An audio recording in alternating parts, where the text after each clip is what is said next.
What is going on, everybody? It is episode 216 of Pop Culture Crisis. My name is Brett. I am here with my co-host. Would you introduce yourself, please? Hello, Crisis Actors. It's Mary. Today we are graced by the presence of the main guest host himself. Main guest host. Introduce yourself, sir. Well. If it isn't Brett Dasovic, Mary Morgan, and Dane Font taking part in some Monday afternoon hijinks. We're basically the Justice League of 3 p.m. Eastern Standard Time here on YouTube. You think so? I believe so. You believe so? I'm just going to go out and say it. We're the best podcast at 3 p.m. Tips.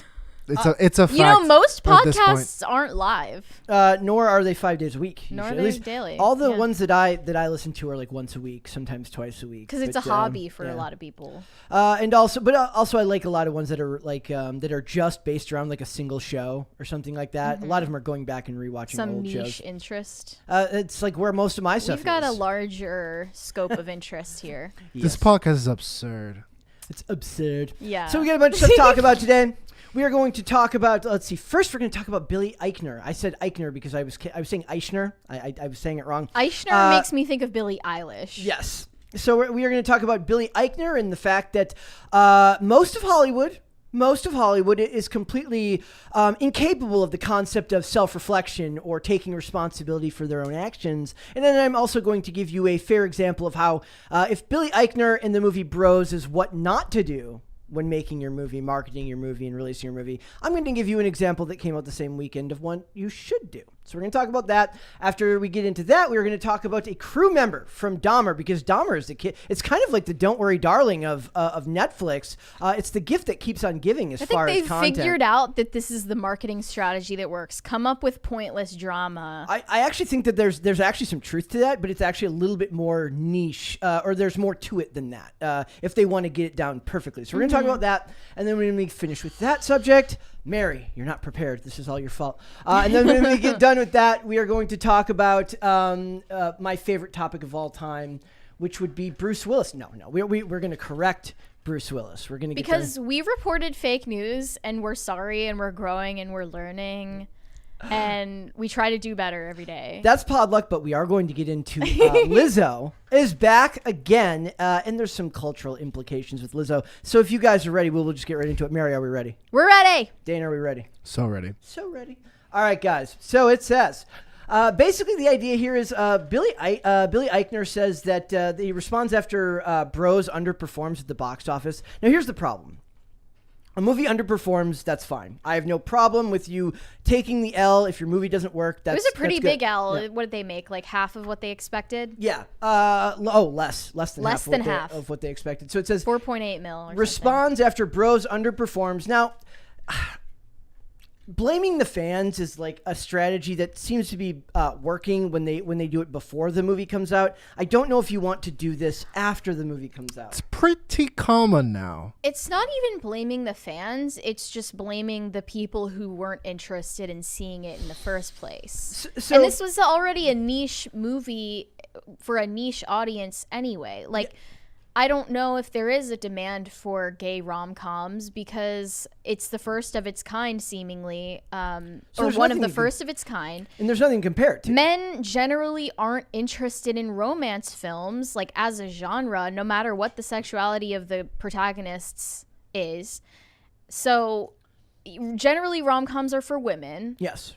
But women want a female character that they can identify with in the rom-com, and they didn't have that. Love with a man. They didn't have that this time. So why would you expect this to be a smash? Like, I don't understand. Not just that, no star power really around it. Yeah, nobodies. Like, and no then there were the premiere invited nobodies. Like social media influencers, basically. And the actor in Eichner, basically, he lists all the reasons that don't actually draw. It's my favorite part when he lists all the reasons why you should go see it. He literally it's like he went somewhere and he picked up a list of all the reasons people don't go see movies and then read from that list. So he says, Rolling Stone already has Bros on the list of the best comedies of the 21st century. What's also true is that at one point, a theater chain called Universal said they were pulling the trailer because of the gay content. And then it says they were convinced not to. And then he says, says, America, F yeah. And then we're going to get into the really bad stuff right now.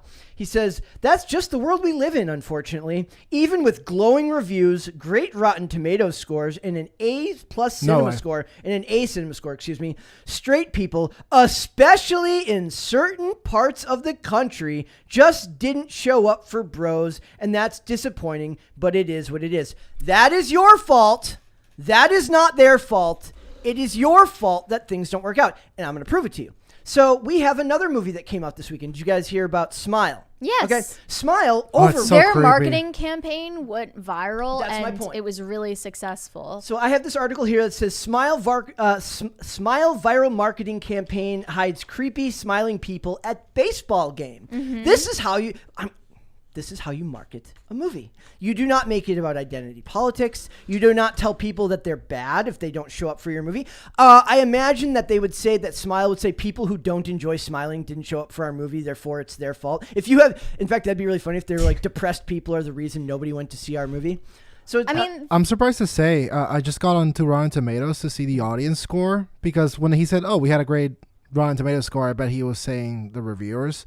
But actually, the audience score is 92%. It's higher than the reviewers. That's fine, but it's because niche the people audience. who liked it a lot. Yeah. But that audience is going to be small because it's a small budget niche movie. And my point here is I always come back to Tom Cruise. Tom Cruise has now made a fortune marketing movies. It all comes back to Tom Cruise. Every time. Making movies for everybody to go see. It's the biggest hypocrisy of the concept of inclusion, right? It's not inclusion. It's come see our movie or else. That's not the same thing. Tom Cruise literally markets to everyone. Whether you like it or not, making niche movies will develop you niche audiences. You don't get to just make the niche product and then get mad that it doesn't have mass appeal. Yeah, so like they made and marketed a movie for specifically the LGBT audience, received good reviews and reception from them and them only, because that's who it was for. We're talking a lot about who movies are for and who they're not for. It was for the LGBT audience. Yep.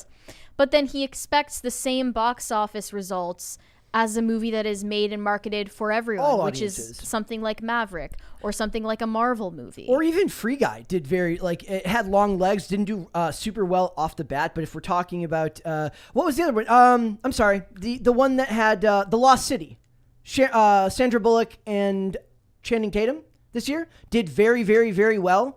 Romantic, I don't know if you call it a romantic comedy, but it's a romance film of sorts, like a romantic comedy adventure film. That did very, very well because it marketed to everyone. And it's not There's another rom-com with J-Lo that nobody saw. That nobody saw. And that's another conversation. So you have to do it right, though. Another conversation we could be having right now is Julia Roberts or somebody this year said, what happened to romantic comedies? They're basically dead. Julia Roberts is in the works for another rom-com that she feels calls back to that golden age of 90s rom-coms, but like updated for what relates to people today. So it's going to be about like a divorced couple that falls back in love or something. This happens with the WNBA. Why don't men come and support our league? But women don't even support, chicks watch but that. women don't support the league anyways. It's a rebound fest.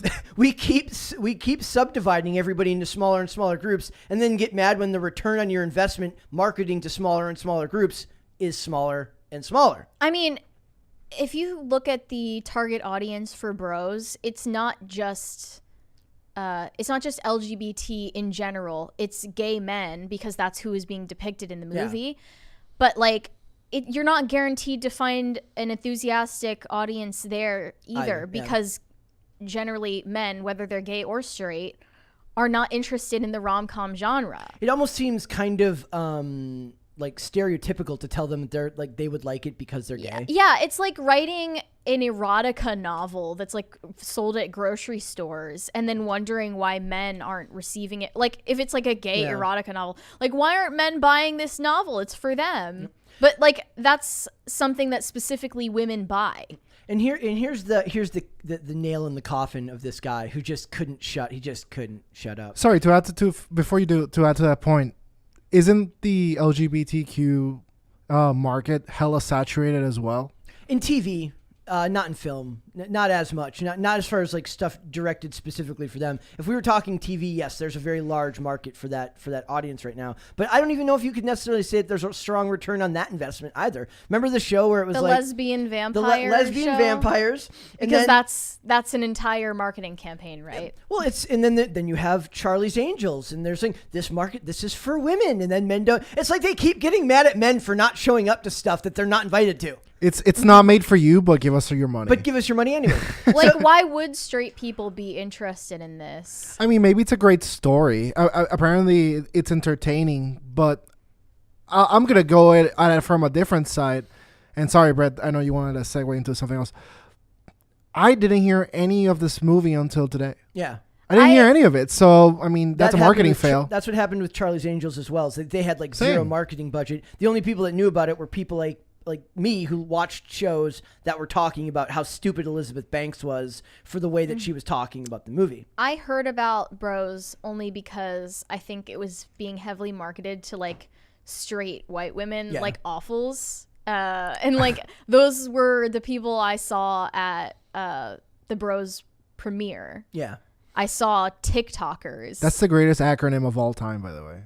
What is it? Affluent white female liberals. liberals. Yeah, that's like that sector, and then LGBT people were the target audience for the film, and that's not going to end up covering like all straight women. It's only a certain sector of them.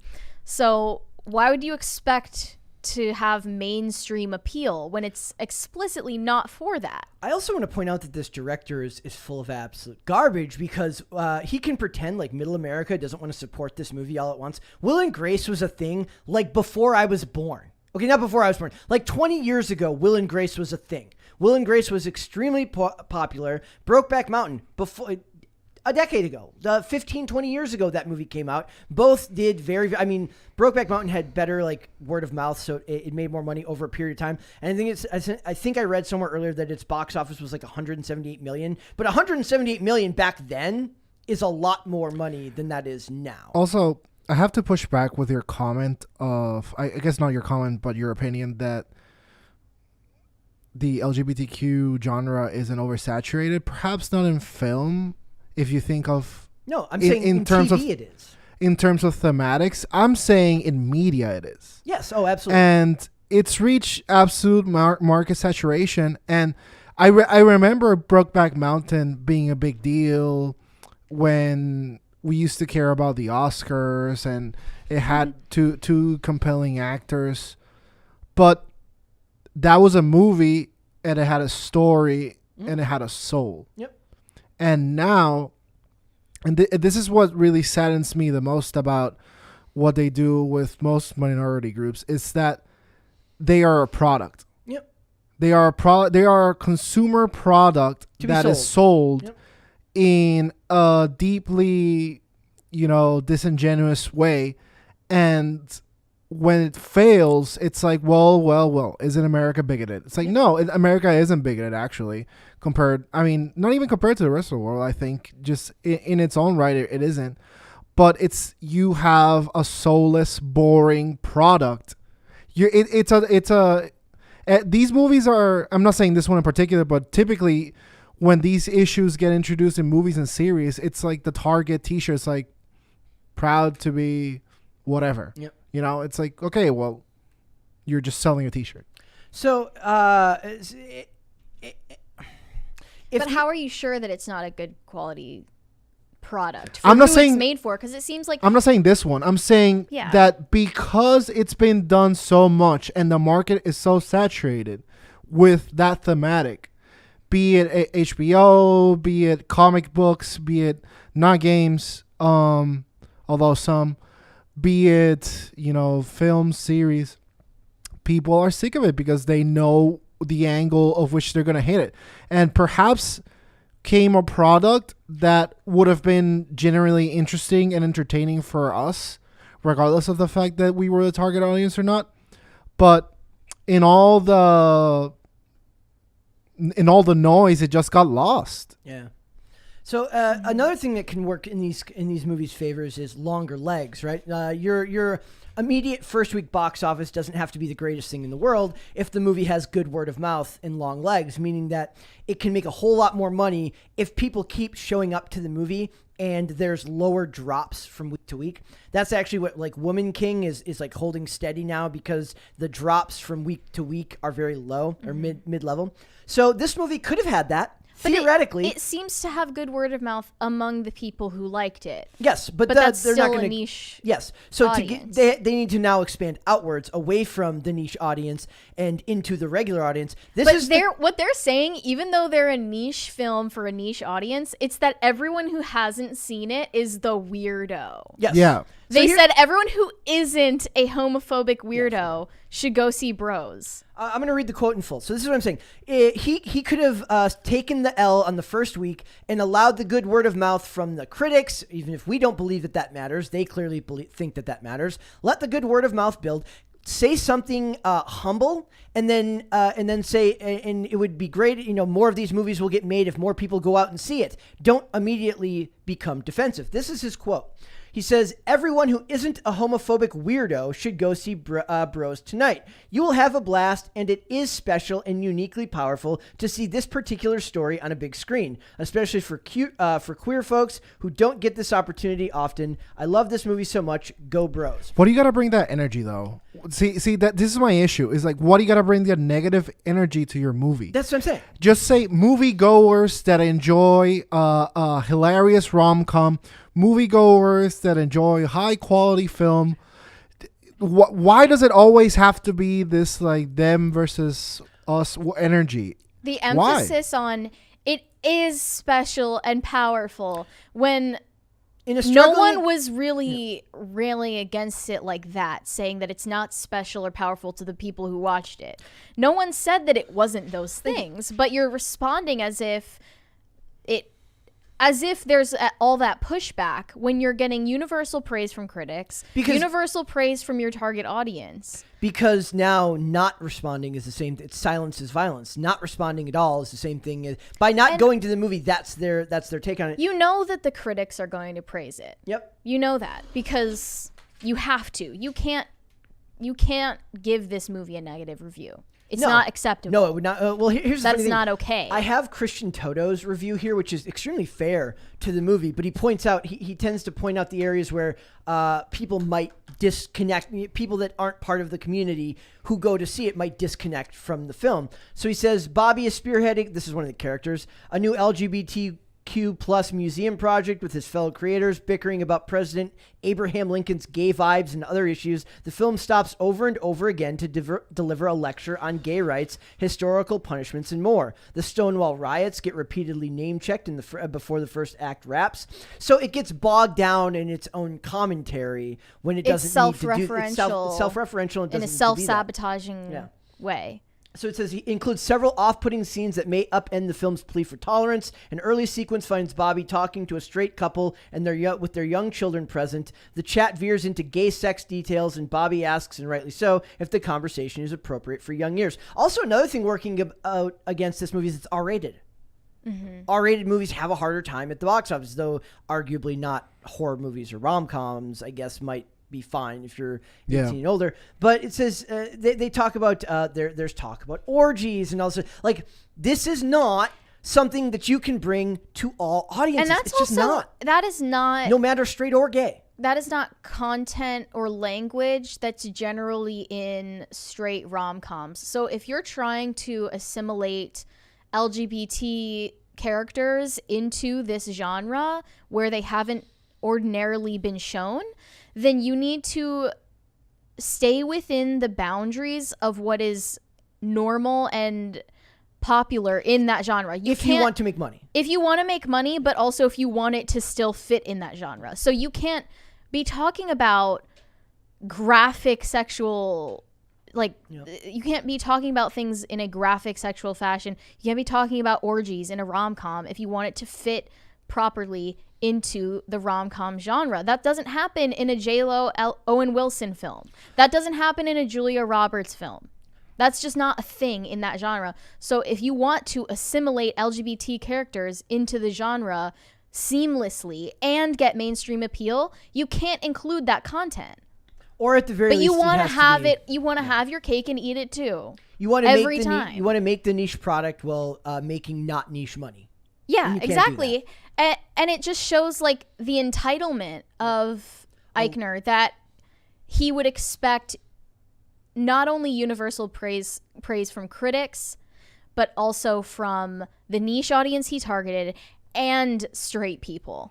The way this sounds to me, in a way, is that his argument is, and I don't know if I'm generalizing, but it's, hey, listen, I covered all these bonus points, all these points that we revere right now in culture. Like, as a result, I deserve success. And in all of these ideologies, whether it's LGBTQ plus, not the sexuality, but the ideology of LGBTQ plus, the ideology of feminism, are inherently divisive, and divisive means less money. That's just the long and the short of it. You can't really cut it any other way.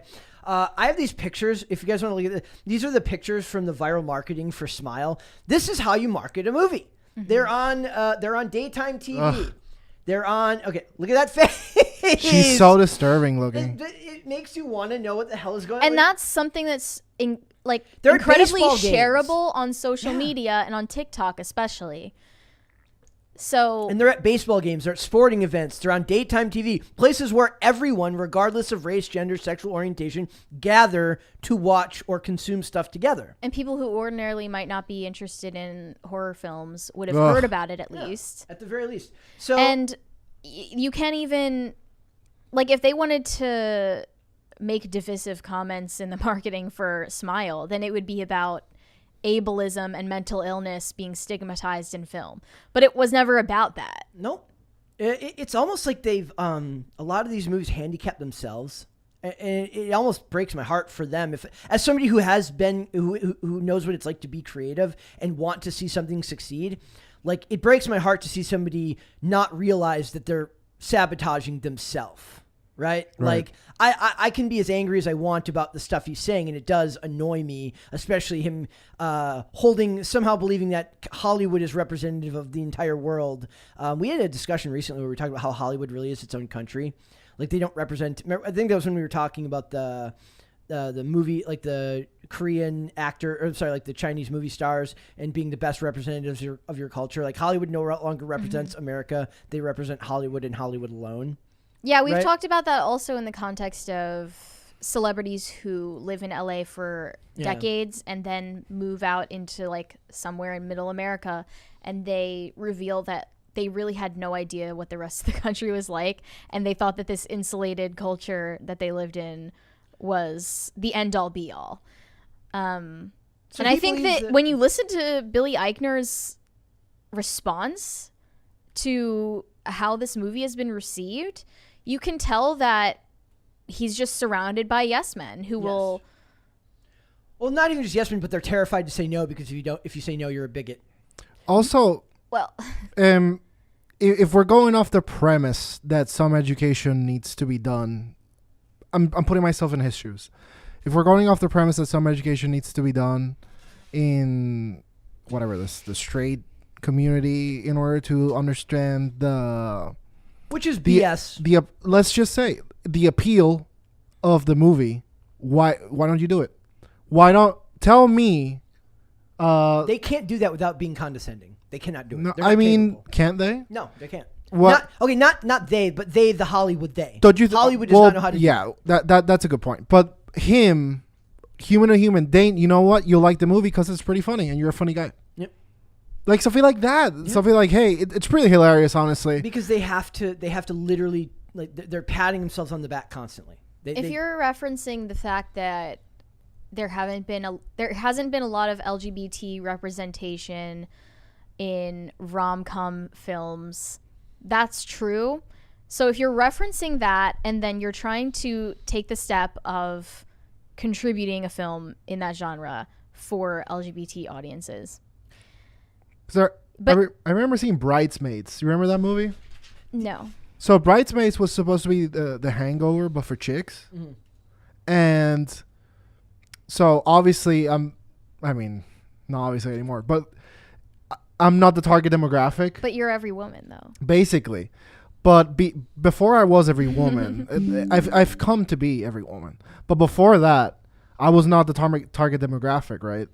And a friend of mine just told me, "Oh man, it's just pretty funny, regardless." I was like, "Okay," and I watched it and I had fun, and it wasn't for me, but you know, I mean, it wasn't the greatest movie of all time, but like someone told me it was funny. I opened myself up to it. It was good, and market wide Yeah. on generalities. I'm done with the things that claim that this is. Never again do I ever want to hear about how some stupid movie made by gazillionaires in Hollywood has greater societal implications. No, they do not.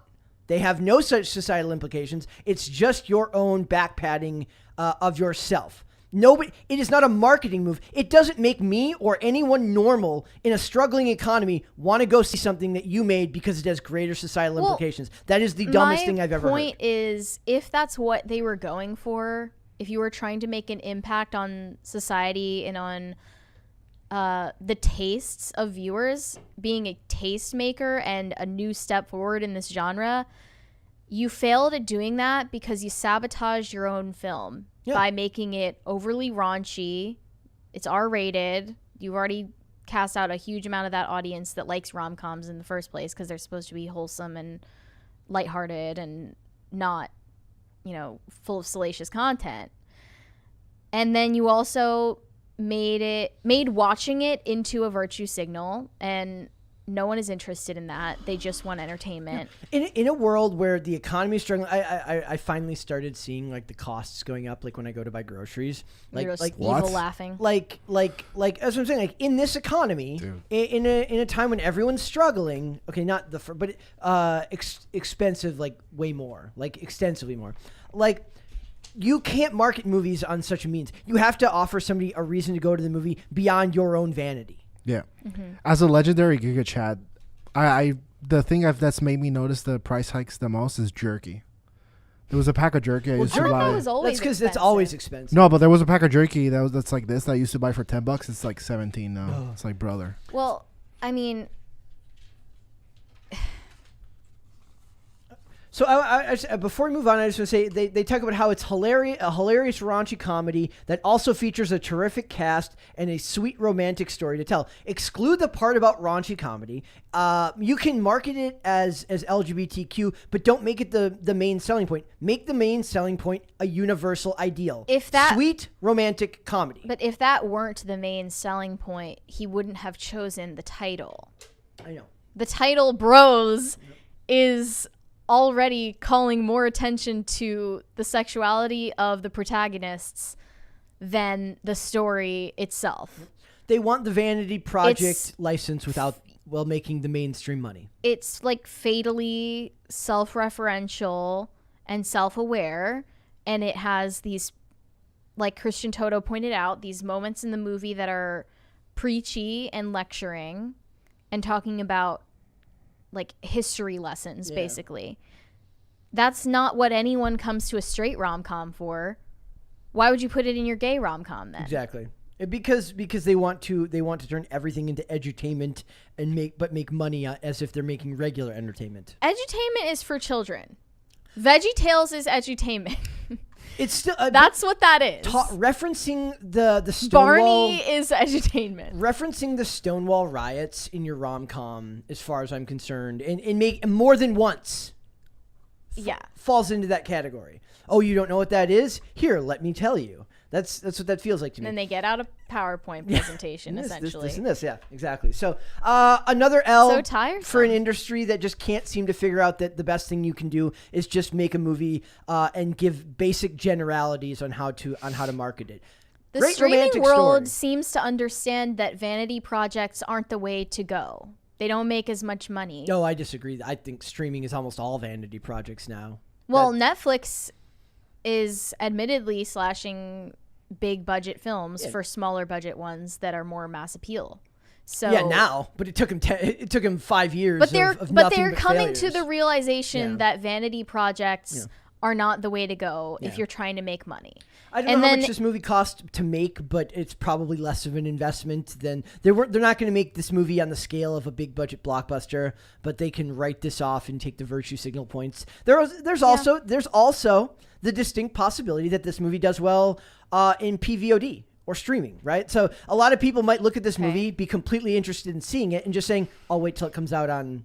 Well, he's hurting the long-lasting hype and memorability for yes. it by making it about himself and his Twitter. His Twitter fingers are sabotaging his movie. And that's what I'm saying. Like he was not thinking long term when he started posting that stuff right off the bat. So yeah, let's do super chats. Waffle Sensei said, "This isn't the best 3 p.m. show on YouTube. It's the best show that ever was or ever will be on any platform or media format." Well, you know Thank what? you. I didn't pay Waffle I stand Sensei. corrected. I didn't pay Waffle Sensei to say that. I swear. Is that your alt account? My alt account. Waffle Sensei also said, "You will take your family to the R-rated gay film and you will like it." You don't have. Well, you wouldn't want to be called a bigot, would you? Right. Right.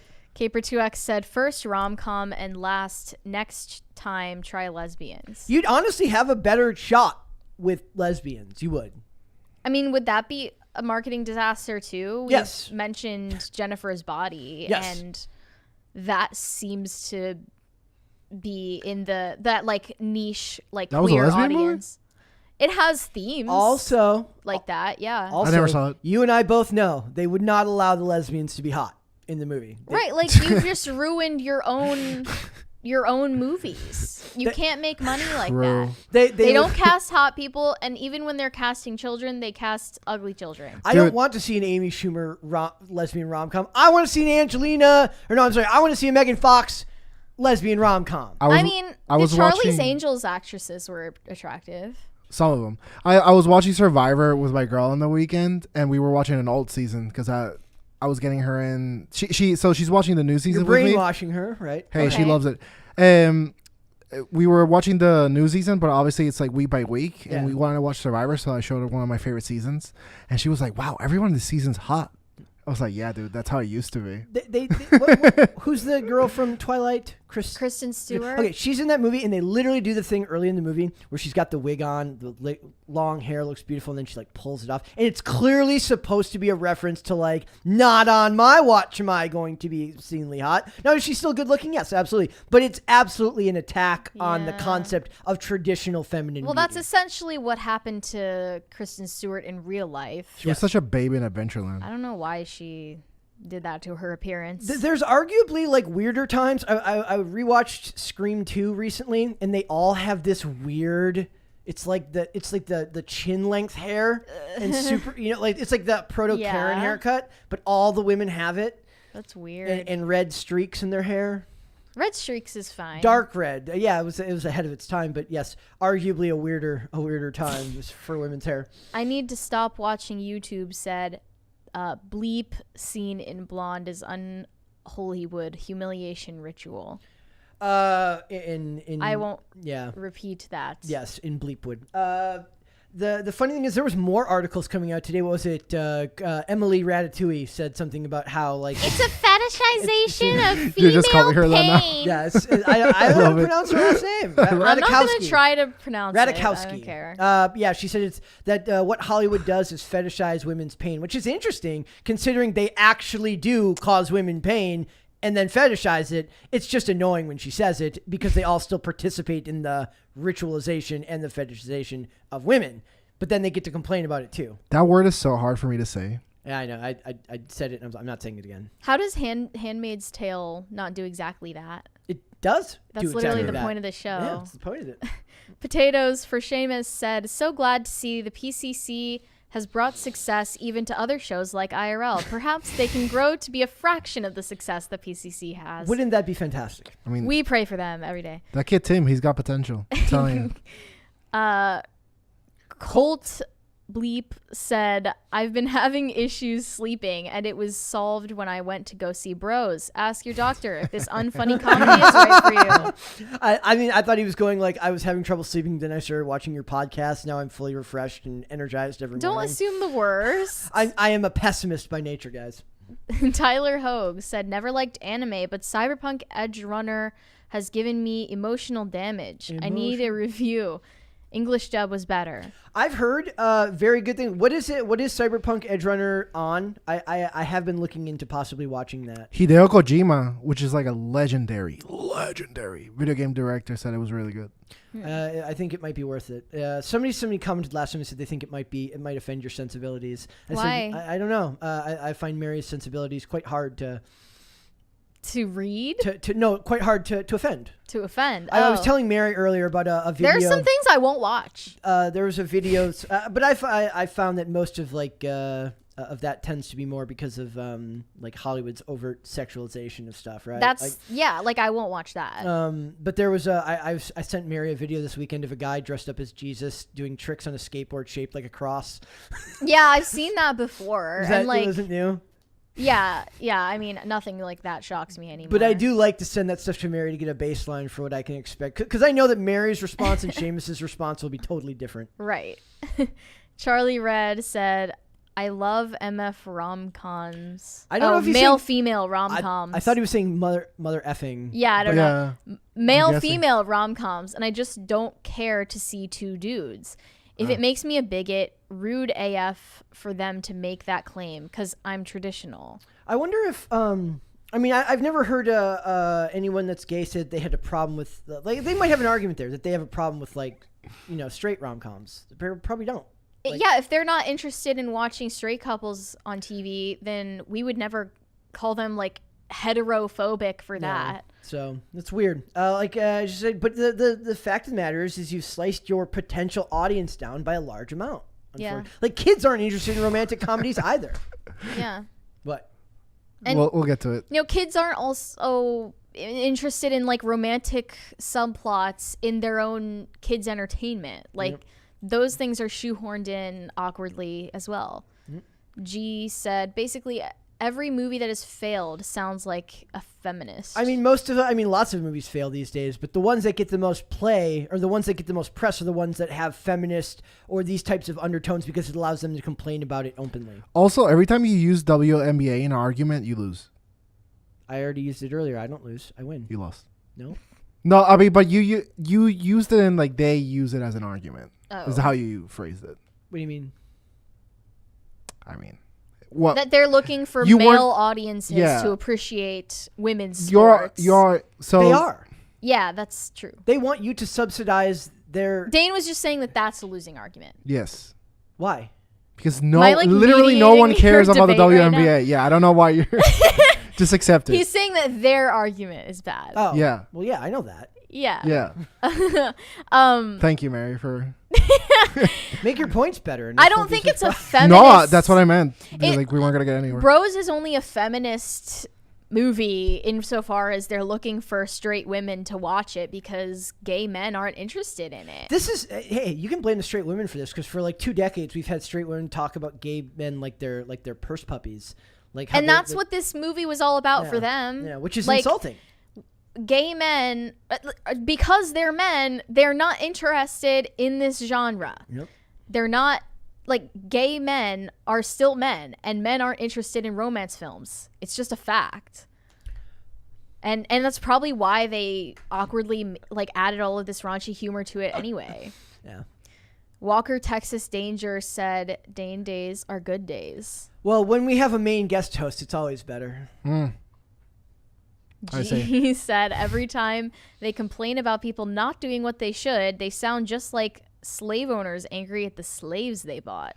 Yikes. Because we're slaves to the media. Right. Johnny Beck sent us a thumbs up. 2 thumbs up from me. And who is this? Brett Dasovic.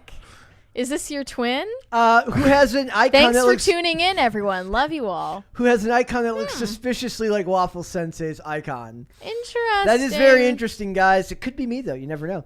It could be me. All right. So, believe it or not all was well on the Western Front to when they were marketing or when they were making the Jeffrey Dahmer series on Netflix, which is turning into its own version of Don't Worry, Darling, with all of the gold, the absolute gold that's coming out of this. So it says, Netflix's Jeffrey Dahmer series accused of racism towards black crew.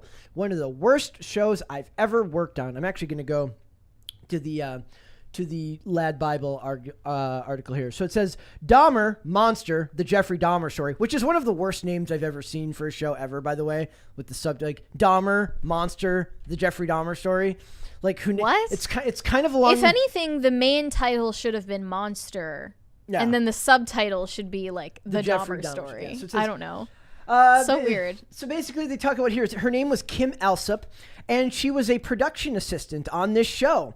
And she says that she was worked as a coordinator on the 10-part series and was regularly mistaken with a black colleague. Retweeting the trailer, she said, "I worked on this project, and I was one of two black people on the crew, and they kept calling me her name. We both had braids. She had dark skin and is 5'10". I'm 5'5".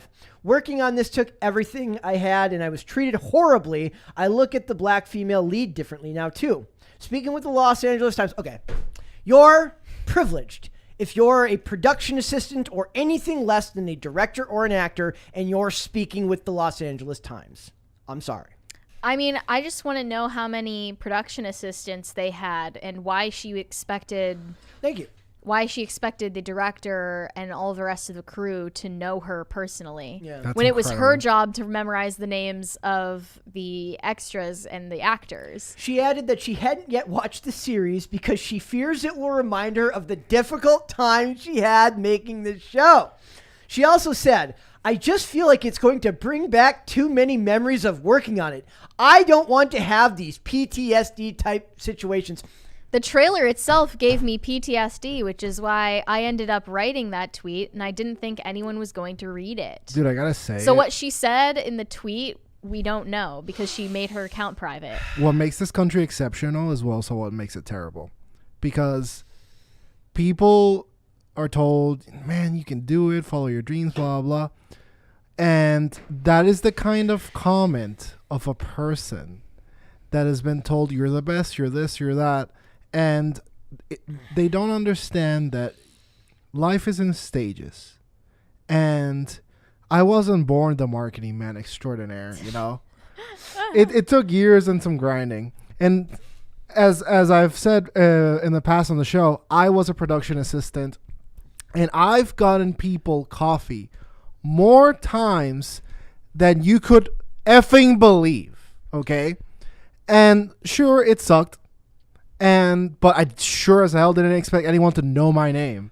You know what I'm saying? I have been a production assistant. You would be more shocked if they did know your name. Yeah. You would be like, "Am I being set up for something?" Here's the thing. And we're cute. They're Yeah. going to know the name Kim Alsop now yeah. because you talked to the LA Times. That was a huge mistake because now No one's gonna hire everyone's you. going to know that you're difficult to work with and you're not going to get hired again because you're causing the production more harm than good. You caused them bad publicity. Why would anyone else hire you again, ever? Imagine D-Day. You're literally airdropping into Afghanistan or Iraq. It's D-Day, and you're taking the boat to like. This is the point of the country now, where PTSD is now given to you because people didn't remember your names.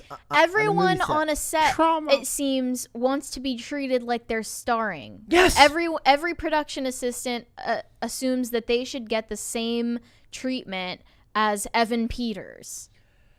Dude, know your role. And where does that? That's what, there is a point here. There's Where an does that argument. attitude even come from? There's an argument to be made here. Like, dude, grow up. When know your role. has Hollywood been some kind of egalitarian utopia where status, This is their like own. regardless of status and regardless of your name and your your star power, you're treated the same? That's never been the case in Hollywood, and it's never been the case in the art world or the fashion world, anywhere. But it's their own fault. Okay, I was just watching an interview, like a thing where Priyanka Chopra did like a Q&A with Kamala Harris, and they were talking about, she's like, I finally got paid the same as my male coworkers. They pay lip service to the gender wage gap bullshit all the time. Sorry. So I swore. You're good with me. It's not a kid-friendly thing to do. Guys, don't swear. It's not nice. They talk about this. How often does this stuff come up when we're talking about this stuff, Mary? Like when they're talking about gender wage disparity, things like that. That's not uncommon. You know what's funny? Kim Alsop's technical position on set was to be the COVID testing coordinator. And they expected her name to be remembered. the COVID testing coordinator. Why would anyone even like you? You're there just to bother them about whether they're COVID positive. So you're like literally swabbing in 2022. People? Maybe it's actually I sent you an article over the weekend that we didn't choose that I chose not to cover today. That they just renewed COVID protocols in Hollywood again. Yeah. For another 6 months. And this woman's job exists because of that lunacy. Maybe she's just and like she fake expects intimacy. people to treat her with respect when she's trying to stick a swab into their skull. You're getting impersonated in chat now, full on. Okay, that's pretty incredible. that's right. Like imagine maybe there's like a fake level of intimacy of like sticking a swab in someone's nose. Is that it? And she feels like she's developing a connection with these people, and she's not. You think that you know Evan Peters because you stuck a swab into his nose. Could be. And that you're on the same level as him. Like, calling yourself a part of the crew when all you're doing is sticking swabs in people's faces feels a little bit disingenuous and self-aggrandizing, doesn't it? Yes, it does. So I'm just like, we're in a world now where everyone has to be held to the same standard, but not everyone gets to be treated the same. And them's the breaks, as they say.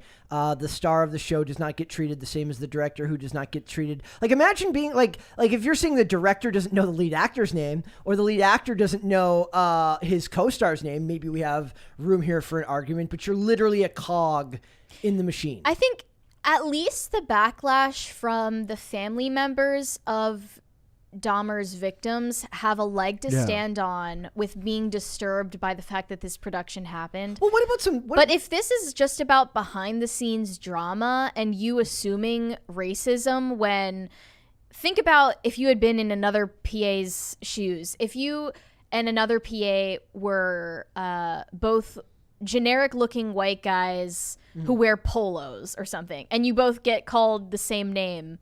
If one of you is named Kyle and the other one is named Kevin, then you're both called Kyle. Would that be racism? No. It would be the fact that you're insignificant and you don't matter, and you can important. be replaced instantly. And because of that, because of you whining to the press as well, that's why you're not going to be on another set. So I think these people know that. Is there also a certain level of disrespect to be paid to the actual people who went through the Dahmer tragedy, through family members, to say that she's got that PTSD you have equal level of like that you have an equal gripe? Yeah, that you have PTSD because people alongside didn't remember your name. them. Yeah. When they have an actual claim to being re-traumatized, their saying that is now being discredited even further because you're claiming trauma. It's kind of like when with the "Don't Worry, Darling" stuff, and like there's like legitimate gripes to the backstage drama, but then everybody makes it about Spitgate. And this one, like all of the families that are going through this again are like, I'm being re-traumatized.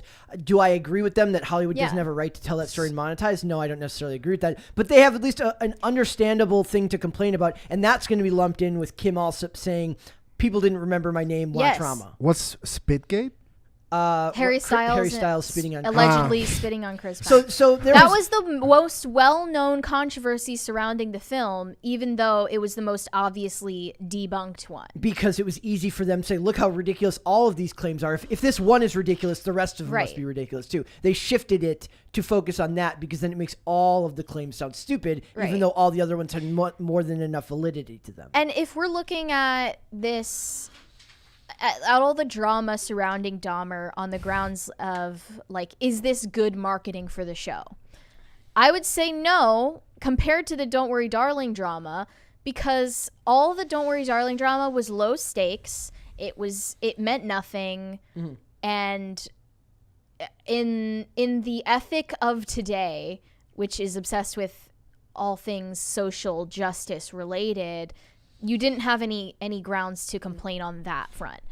But with this, it's first the LGBT controversy, the tag on Netflix, which they removed.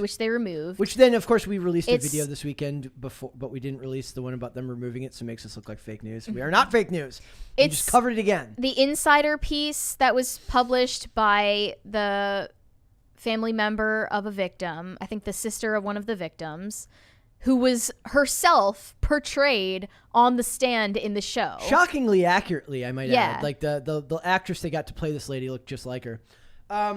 And then now this. Yep. So all of this is like very heavy stuff. Yep. Like, I don't even know if this show should have happened. Like, if this was even a good idea. I don't have a problem with because them you're making just it. like, well, I don't know. Like, Why not? I think it's distasteful because there's already a body of work on blame the awfuls. They're the ones who dramatic who watch this stuff. retellings of Jeffrey Dahmer's crimes, and then there was already a full-length film starring a former Disney star about Dahmer's life before he started committing crimes.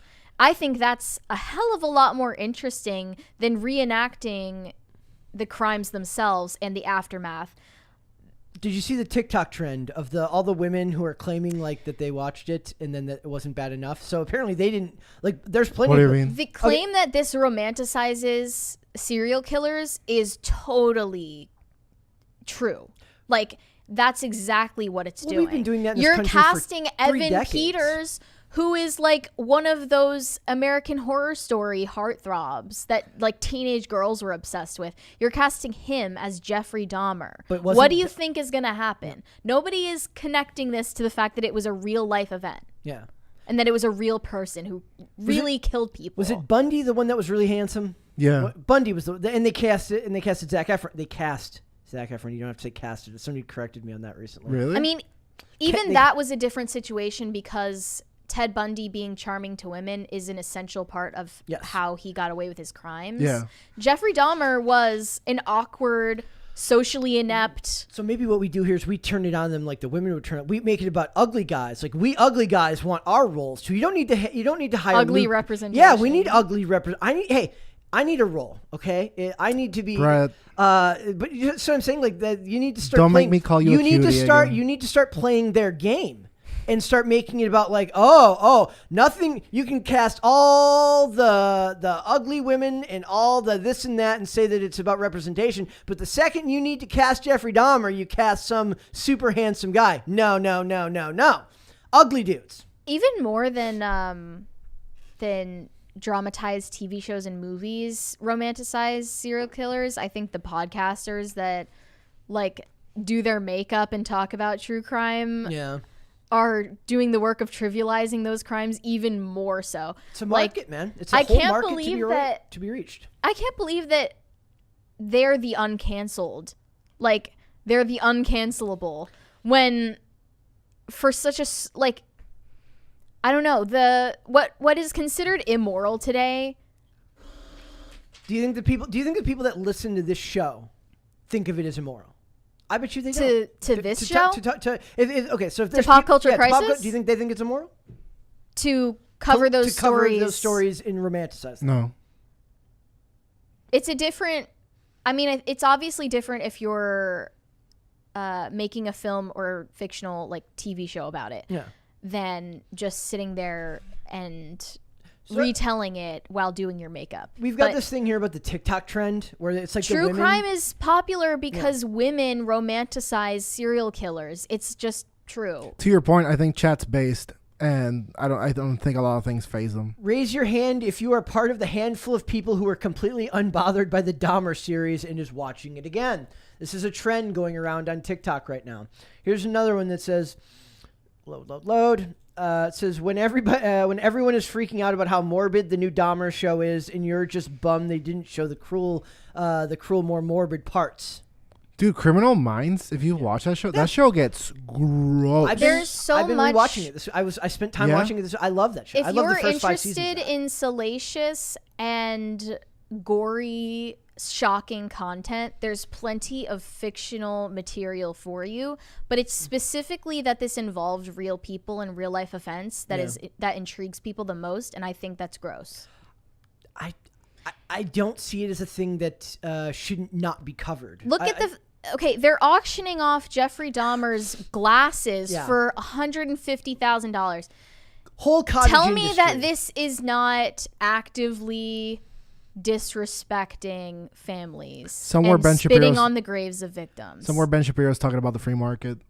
I understand but like, is that really yours to to profit off of. Then Is you that blame really then you blame the media for covering it to begin with. Then we don't cover it at all, and there's no coverage. Either you get to cover it, or you get to, like, in this country, you can both cover it as part of the media, and then it becomes a dramatization later. That's just how the world works, unfortunately. And as long as there's interest, I it will be understand there. that's how it works. I'm just saying that it's a sign of decay. Yeah.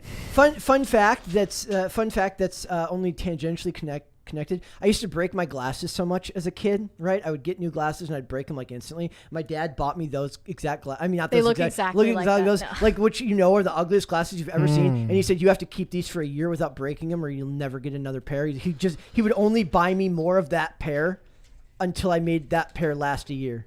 Did it work? Yeah.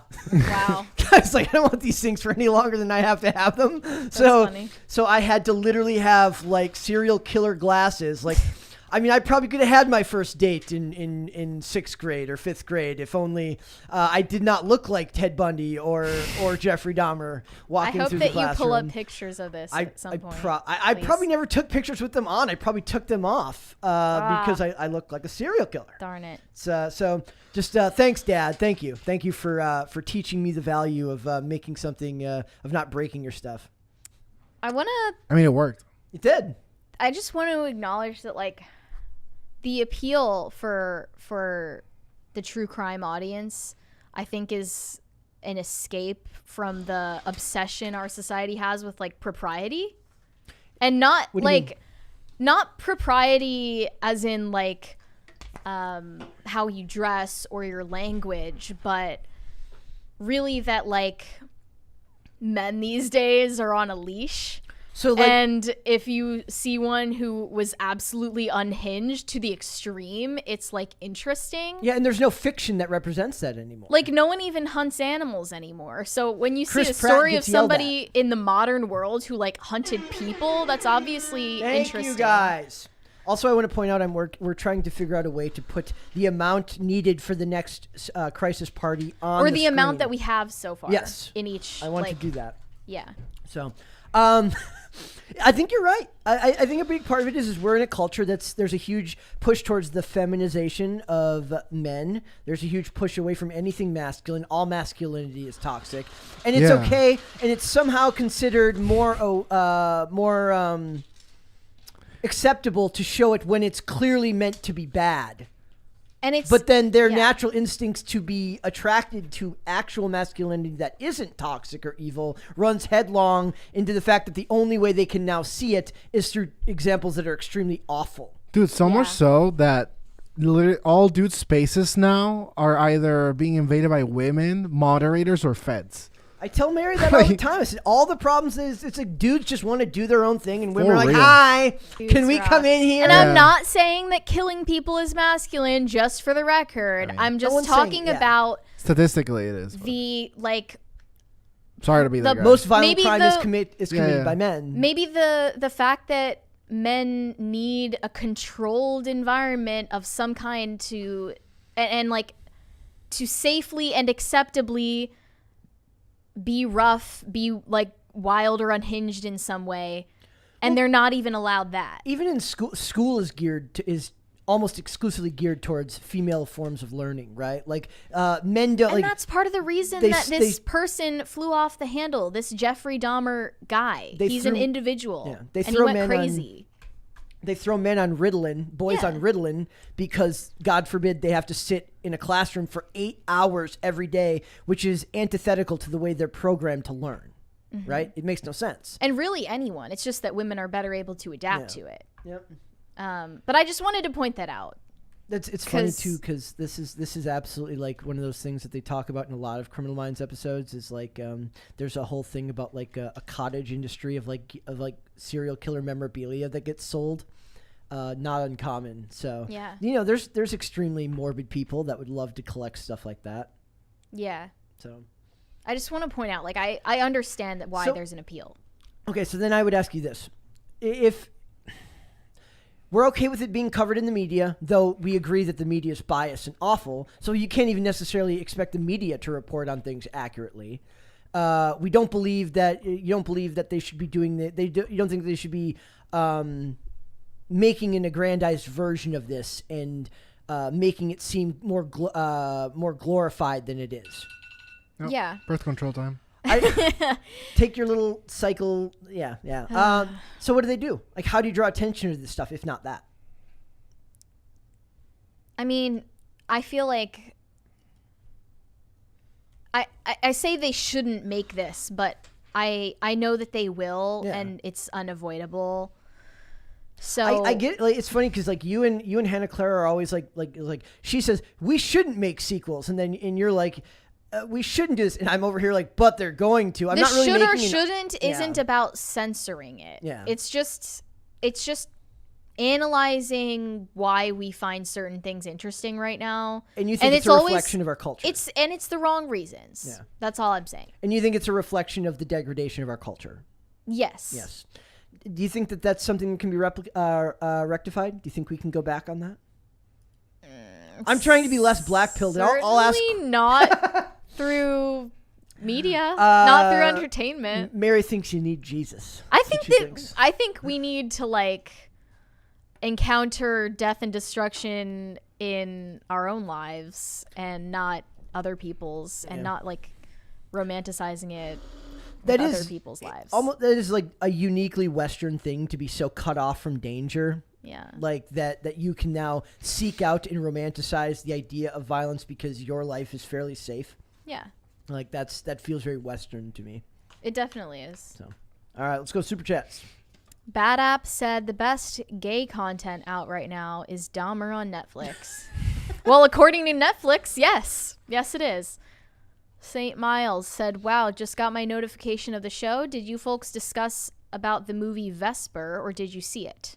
Did not see Vesper. We did not. And I'm glad you got your notifications. I'd like to hear more from people, whether they're getting the notifications for these episodes. We are still putting out 3 segments a day before the episode goes live. And I have started releasing segments from the week on the weekends. And I'm just curious about how that's affecting us algorithmically. So if you are getting your notifications for the live episode, let us know. 1,000 Foot Deep End said this chick must not have siblings. Growing up, we all got called each other's names. My brothers even got called by our uncle's names sometimes. I think my mom called me Ben 900% more than I ever got called by my actual name. I never got called Brett. I always got my brother's name. And I don't think it worked the other way. I think because he was the firstborn, I think he always got to be Ben, and then I was forced to be Ben too. Well, don't do 2 names with a B and an S sound, it's you know? Not cool. It's going to be difficult. Like, I would have named you Excelsior. Really? No. Okay. But that's right. Like siblings, like if you have siblings, you're going to get called the wrong name. Yeah, that happened to me with my grandmother. My grandmother's never called me by my name. I mean, she calls me either Polo or every single other male name. If you get misnamed, do you correct people? I don't think that happens. It's never happened. Actually, some people have accidentally called me Marie. And do you correct them? Yeah. You do? I do, yeah. I just let it sit. I don't say anything. Brent. Oh, that one. That's bad. I don't like. No Brents. No Brents in the Champagne. I did so because in Puerto Rico, I think my name's pretty simple. But in Puerto Rico, it was basically rocket science. And people would make a mockery. It's like, oh, you may as well be called Potatoes. It's like, what the hell is your problem? It's a monosyllable. What? It's so easy. Potatoes for Dane. Potatoes for Dane. Well, there's a Potatoes for Seamus that loves our show. We love. Yeah, everyone is just changing their usernames. Yeah, everyone's just changing their names. Caper2X said, oh, Mary, the woman used Chinese tests. No nose. What does that mean? Well, don't you remember when China was doing testing on Americans? If you know, you know. It's, yeah. There's a fantastic joke to call. I love that back I pointed. there. Yeah, it's Okay. Nathan Cos said, my NSA agent shouldn't expect me to know his name. We have our very own Fed here that I named a very long time ago. His name's Tad Bromwell, and I imagine that Tad Bromwell sits out in the FBI van, and he listens to us, and he gets really into it, and he's got favorites here at work, and he's like every time something happens and there's like 2 people talking about a project, he's like, he's right, no, Mary's really right. He's in the really drama. invested in the drama at the Cass Castle. So Tad Bromwell, if you're listening, which I know you are, you're loved, my friend. You're That's very the loved. real Cass Castle right there. Tyler Hogue said, for legal reasons, I watched it on Netflix. 9 out of 10. Okay. I Why? love For that. legal reasons. We all know it's on Netflix. Because he didn't want to Sail the high seas. Oh, I see. Okay. R matey. Bad App, I'm not reading that. And Tyler Hogue said that Bad App is just speaking facts. Yes, facts. All right. 1,000 Foot Deep End said, I'm a woman and I find true crime stuff grotesque. I just find it boring. It's so boring. Do you think it's born out of the fascination that women used to have? I mean, they still have it, where the women that go to visit serial killers in jail and they think they the can thing. fix them and that they're gonna. Oh yeah. You know what's the really ultimate. interesting? White collar criminals, financial crimes. Mary's okay with Way that. more interesting. Mary finds that way more interesting. But you are an anomaly. In many ways, and we've been over this. All right. He didn't kill him. He just made them wish they were dead. Oh no. Okay. Bad App said, "Call me Dahmer because Brett looks like a snack." There we go. See, put that on a coffee cup. Yeah. I need to stop watching YouTube. Said, really enjoy Poop Culture Crisis and Timcast. Thanks, y'all. An insulting name for us, but not for Timcast. Thanks a lot. Thanks. I don't know how you would even change Timcast to Rimcast. Oh, There okay. we go. Nice. This is just a horrible show. This is very lowbrow humor today. Well, you know what? I am on today. We're talking about bros. We're talking about a serial killer. We still got Lizzo to go. And we still Oh, got Lizzo. Great. Okay. Tyler Hogue said, this reminds me of the 24-year-old who hit and killed a family while street racing. Tons of chicks on TikTok started saying he's too cute for jail. Oh my God. That's gross. I remember that. Every time Really? I push back on Mary, I'm like, hey. The market does what it wants. If people want to make money doing this stuff, then I read stuff like this. I'm like, maybe we do need Jesus. Yeah. Yeah. TikTok needs Jesus. For real. Caper2X said, say it is not so Bad App. Say it is so bad app. Porco Rosso Forever said, social media gives a voice to the voiceless. What a big mistake. Drowning in a sea of complaints and complainers. But the problem is True. that wasn't social media. The Kim Alsop was not social media. That was on the Los Angeles Times. It started with her tweet, and then the LA Times reached out to her. Thank you. Reached out to her after her tweet blew up. And then she went private. Unreal. Really convenient there. Nathan Settlemeyer said, if toxic masculinity was a fragrance, I'd be broke. Somebody that should exist. That's what they should have called the new Johnny Depp cologne. Toxic masculinity. But say it like French. Toxic masculinity. You have to whisper it. You can't say it. While he plays an electric Yeah. guitar. What does he play? Exactly. The marketing man extraordinaire over So here. we We don't pay him for nothing. We don't call him that for nothing. It's a real thing.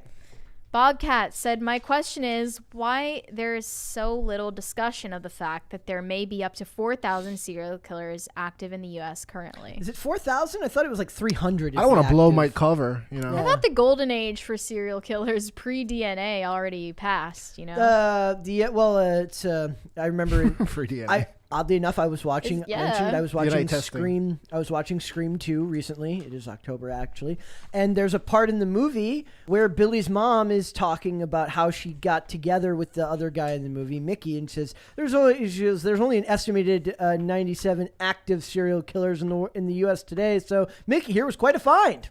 Like that was back in the 90s. Dude. Maybe it went up since then. I got another patented Dane Font take. Halloween's Okay. for children. Hey. Mary no. Mary takes particular. You're a offense child. to It's that. fine. Wow. Earlier, I'm a child. It's in jest. What were we talking about earlier where I said something about like Mary's childhood during the Trump administration? Yeah. And then I was like, I wasn't a kid. I was in high school. And I was like, And then Brett just laughed at me mercilessly for saying that. Dude.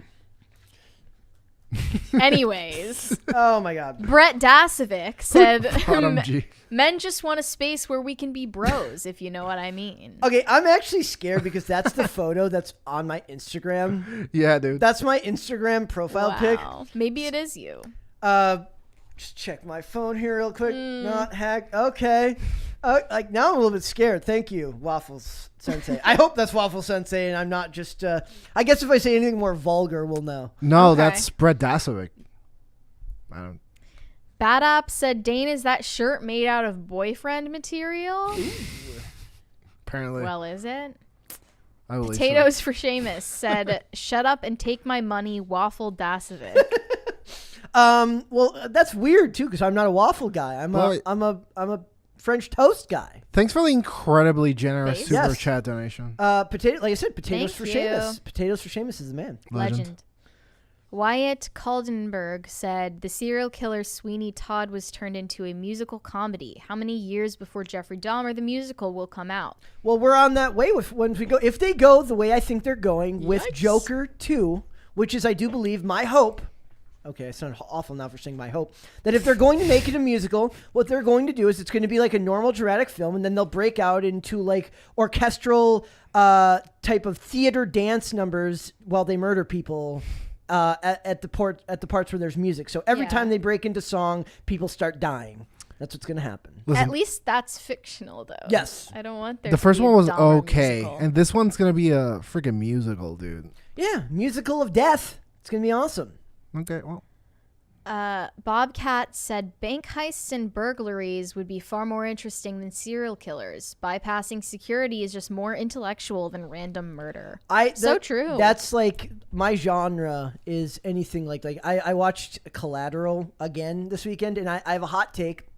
I've grown, and that I now believe that Collateral is objectively Michael Mann's best film, though Heat would remain my favorite purely for nostalgic purposes. But Collateral is actually a far better movie. haven't seen either. Oh, you have to, yo homie, you'll understand it once you see it. It's on Netflix. You should watch it.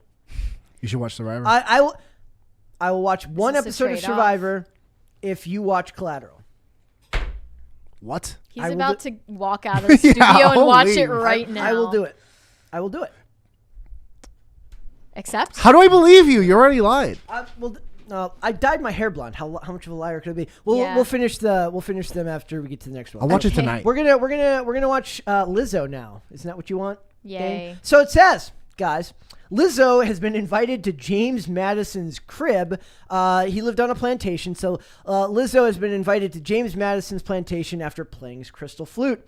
So my issue with this, my big issue, and I won't spend too much time on it, is that they've turned this country and the issues that we faced through it into a joke and a punchline. Meaning, in the year 2020, I'm from Minnesota, so I was there during the George Floyd riots. And as we know, everything that happened in the 2 years after, or the year after that, right? They burned down cities, they tore down monuments, and now it's just fine. It's just fine now. Well, it's been completely memory It's hold. memory hold. Nobody cares. Listen, not only did the fat lady sing, she's playing flute. So true. So- true. I just want to know why they're doubling down on this when Of all the hills to die on. and why is it that if in their minds Lizzo playing the crystal flute is an act of like restorative justice? That's what they said, yeah. Then why is her performing at James Madison's home, his historical home, also an act of restorative justice when quite literally slaves, some people say up to like 100 slaves Yeah. lived and worked there. Because a different guy is in office now. It's That's why. confirmed that when James Madison died, he owned 36 slaves, and he didn't even will for them to be sold. He willed for them to be kept. Yep. And if you are trying to, with some weird like retribution ethic, like play this flute to disrespect his memory Yeah, for that reason. How does it? How I mean, is visiting his plantation part of that plan? How does that fit into the plan? Nuance is a fool's errand in today's day and age. Yeah. Well, I guess I'm a fool. Well, so is the concept of pointing out their hypocrisy because they don't care. Oh, yeah. Because there's no truth but power. They don't care that they're hypocritical. They never have. It's like, you know that that Instagram account Defiant L's? They always point out everybody who's ever been hypocritical in politics. It's pointless because they don't care. I see inviting a black pop star to perform at a literal southern plantation as some kind of humiliation ritual. It seems like she's like none the wiser to how that looks. Yeah. It's really weird. Also, who remembers when Ryan Reynolds got married at a plantation and then had to apologize for it? That's because he's a beta. I may think he's handsome, but he's still a beta. So he apologizes for it. We tear down monuments in the South, all because what? Because there's a different dude in office now. So now this happens every time too. Whenever things change, and then it goes back to suddenly being all fun in games, and then all of a sudden we're on the brink of destruction if something happens. Yeah, since the tide shifted, then all of the Twitter stans, everyone on Stan Twitter, thinks that the Library of Congress is based and and performing a black pop star performing at a literal slave plantation is based simply because the Library of Congress invited her to do so. Yeah. What? Yeah. That's the world we live in now. Can you just Explain repeat that? how. I feel like I'm missing something, and I'm watching as like TMZ calls this iconic. It's what? They literally have no qualms about the hyperbole when they insult and when they denigrate the history of this country. And remember, any other time that you want to celebrate anything in this country's past, you're not allowed to do that without being reminded of things that we've done wrong, right? No other country in the world is obsessed with their own flaws, with their own past mistakes than this country is. But then they get to do that half the time, and then the other half the time, they get to completely disregard it and talk about, yes, Queen Slay. Mm-hmm. Bullshit. I mean, with the flute incident last time, Flutegate. with the Flutegate, this is known. It's going to be known as Flutegate, by the way. Base. Flutegate was originally like justified because it was a gift from France to James Madison, which he likely never touched or played or barely even gave a passing glance, and it had nothing to do with him. Therefore, it's just cool to see her play an instrument that is that old and hasn't been touched in so long. But then why, if that is the justification for Flutegate, is she going to his house where he lived? It's so weird. And this video that the Library of Congress posted of Lizzo walking into the flute vault. Can we play this? I don't know if we can play this. I think we can. I don't think that there would be a copyright issue. By this logic, they're gonna get George Washington's wooden teeth and use them as grills as well. I think there was a Babylon Bee post recently that says to outdo Lizzo, Beyonce performs with George Washington's teeth. And then they photoshopped this shows in the video that Lizzo wasn't even asked to remove her dark lipstick before playing historical instruments. Also, why is it that when are they going to stop making the help wear masks? That's what I noticed in the video too. While she's literally screaming.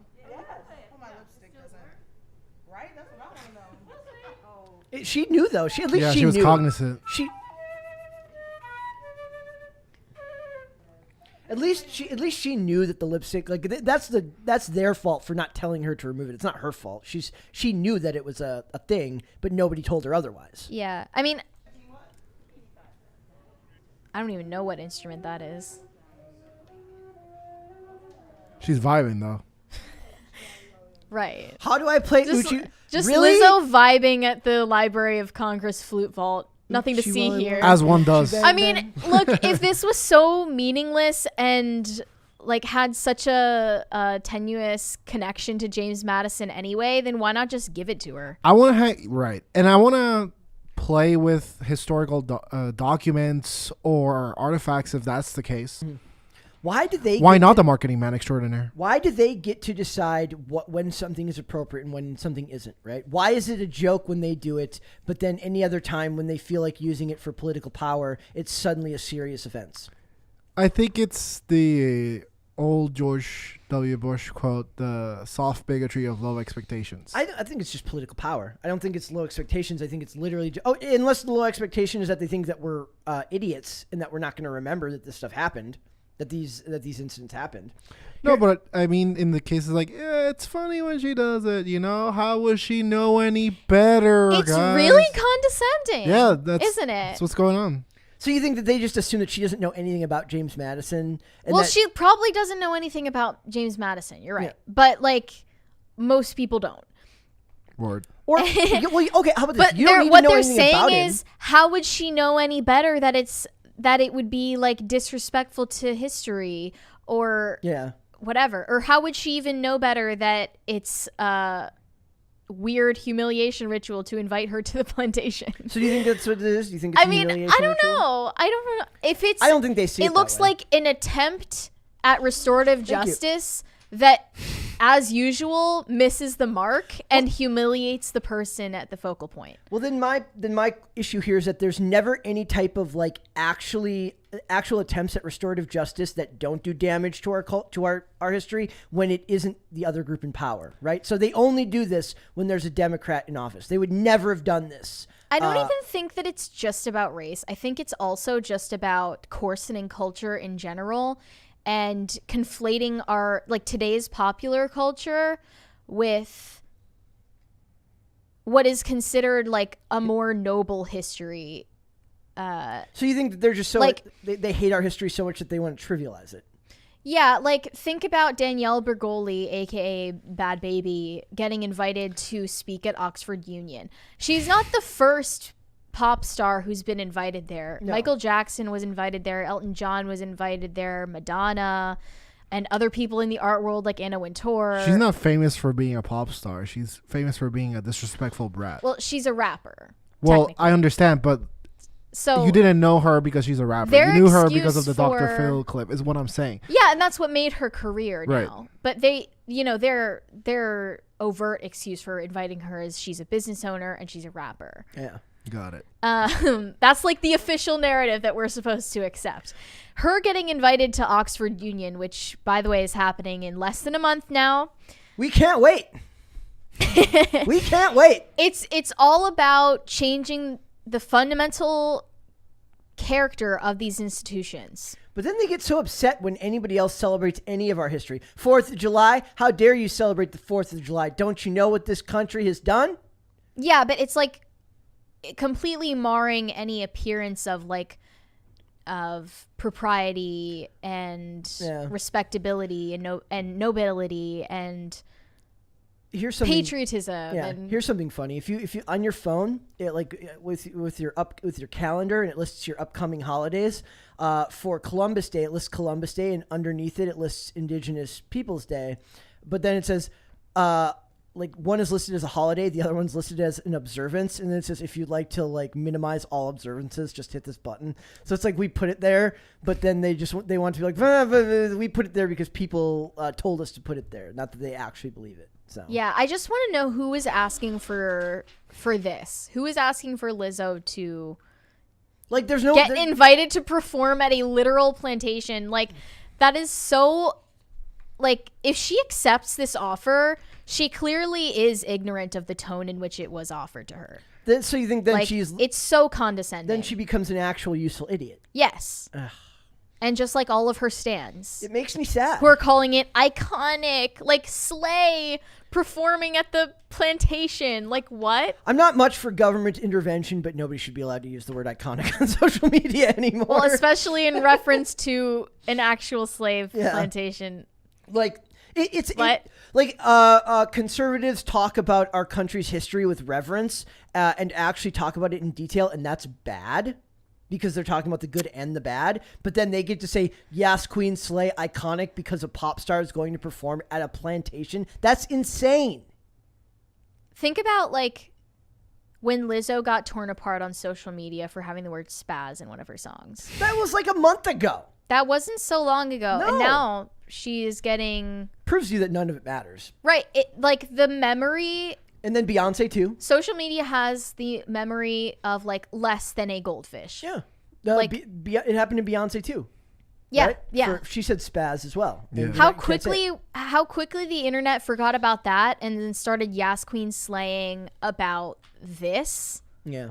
I mean, it just shows that all of like our constructions of like what is acceptable behavior, The current thing. I just like I'm not going to play this game anymore. Yeah. Yep. I'm over it. I've had my weeks recently where like I read the stuff and I'm just like I can't do And it. that's what this seems like. It seems like a campaign to just fatigue you with ridiculous headline after ridiculous headline. You can't even believe that it's real. This is my week for me. Like This is the week where I'm just. Are we gonna take Absolutely turns? sick of Is next week my week to Perhaps. be disillusioned with I wonder if the world? I'd be interested. Do you guys listening or watching? Does this happen to you? Do you guys just get overwhelmed with just all of the like? It's kind of our fault then we become the bearers of bad news. And this is one of those things where I actually tell some people that like it may seem stupid, it may seem trivial, but you read this stuff every day, day in and day out, and it starts to affect you, like in a weird way. Like it's not like I have like the greatest job in the world, but like you read enough like absolutely demoralizing things, and it just starts to affect your mood. The thing is, the world is getting increasingly complex in many ways, technologically, biologically, in a lot of ways. And the authorities, in every sense of the word, are increasingly getting more and more unserious. And We are an unserious people. We're an unserious species at this point. And then when genuine issues arise and no one respects authority, they're flabbergasted. They're like, what could possibly happen? Why doesn't anyone take us seriously? Why does no one trust the institutions anymore? Right. Well, it's this. Because it's things like this. You invited Lizzo to twerk in your institution. It's also funny. That's why. It's also funny because this has been going on. I used to push back whenever people talk about Donald Trump being like he's not a serious politician. Like when was the last time we actually had serious politicians? I can't remember.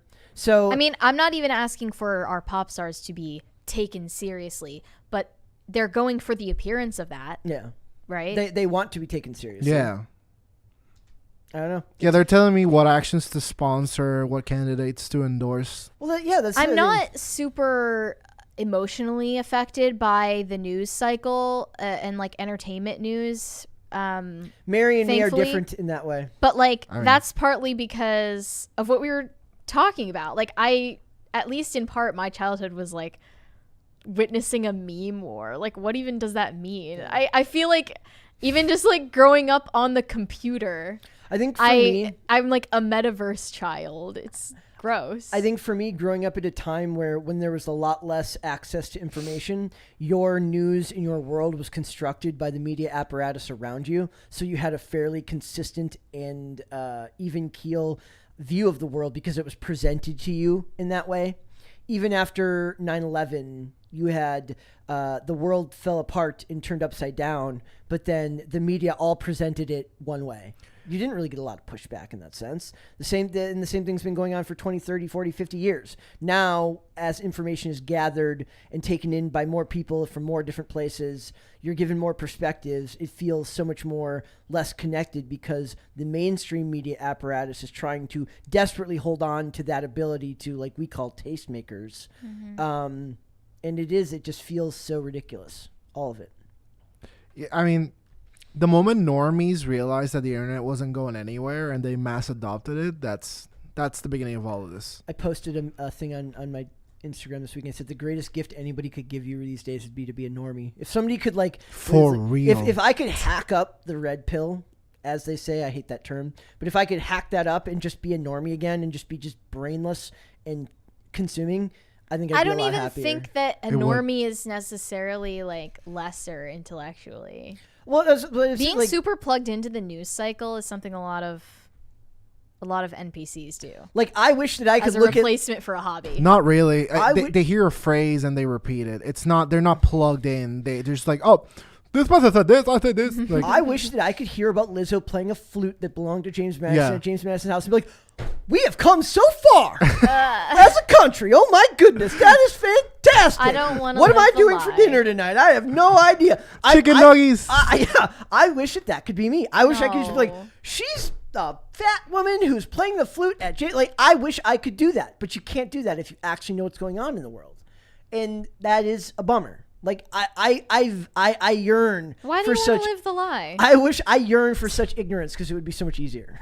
Nah. You can't. No, you that's not ignorance. That's knowing about it and loving it. No, I'm saying that I wish I could go back before I knew about how different things actually were. I wish that I could just embrace the ignorance, but I can't. Can't do that. Can't go back. Real ignorance is bliss would just never be never hearing that headline ever. Fair enough. Living in a convent. So we're doing this to the people who are listening to the show. We're burdening them Oops. with Lizzo. No.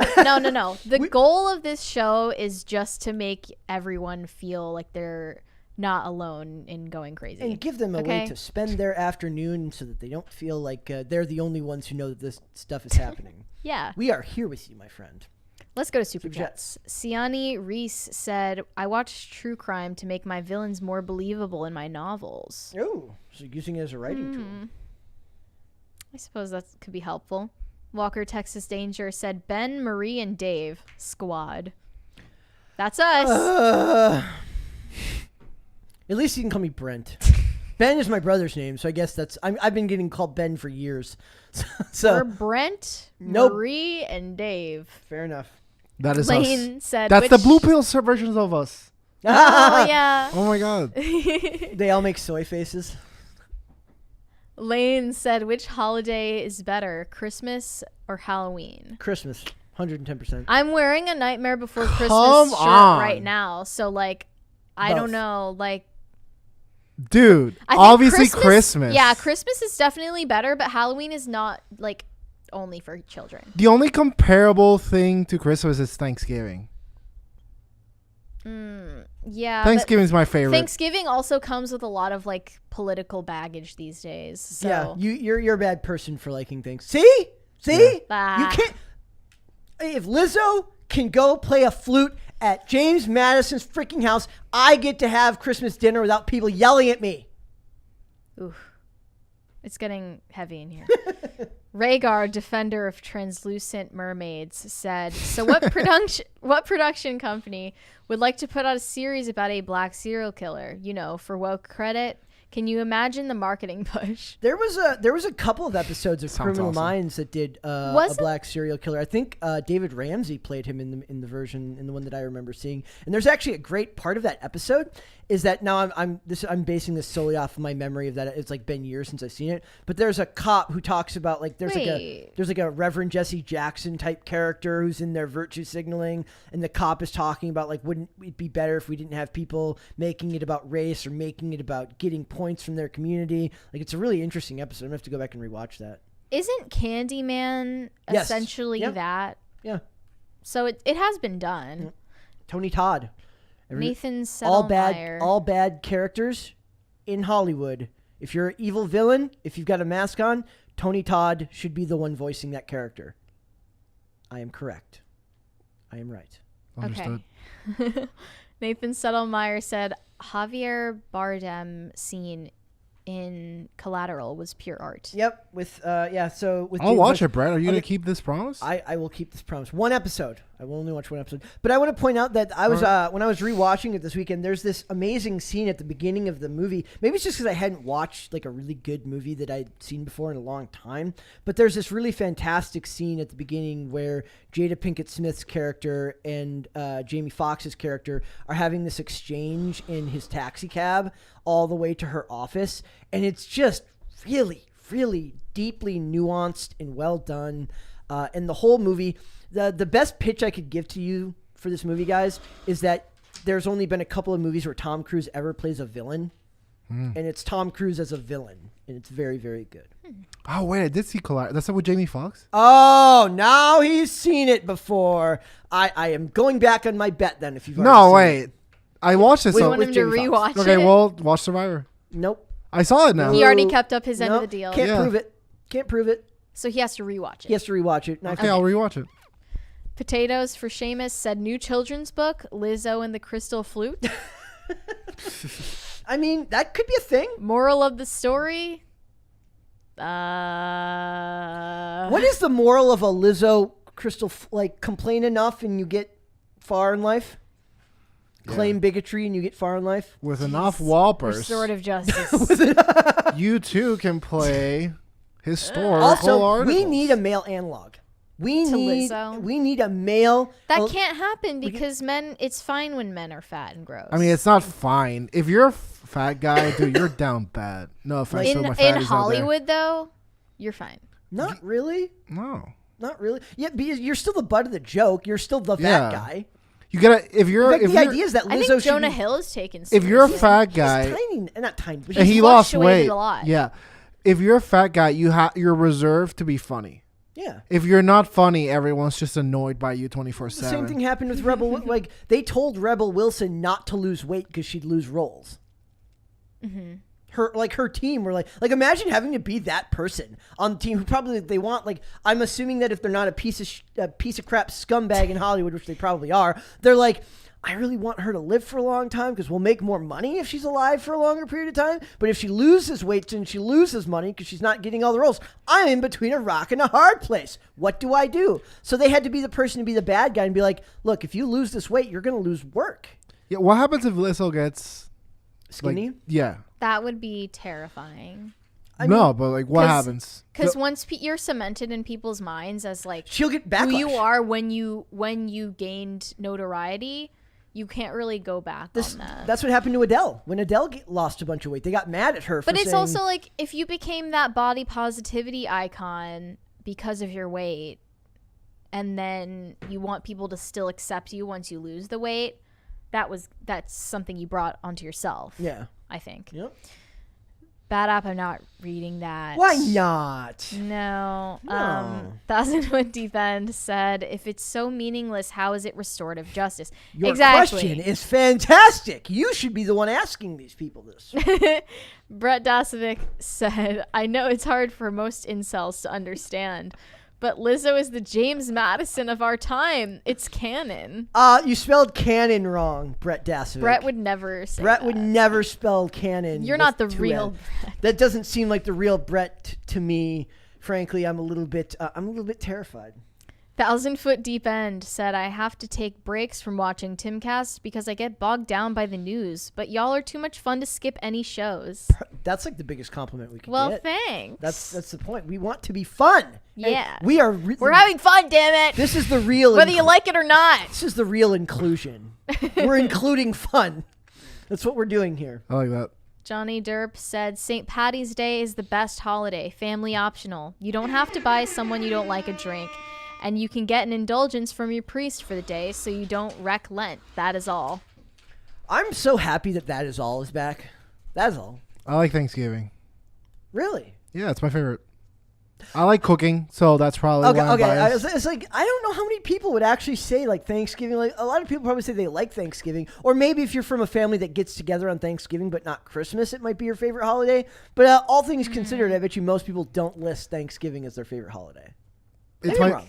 I like a day where the spirit is to be grateful and people try to, because Isn't everyone's Christmas supposed to be like that as well? No, it's supposed to be about Jesus. yeah. I mean, Well, I'm saying in the modern terms of the culture. in modern terms, Christmas is gifts.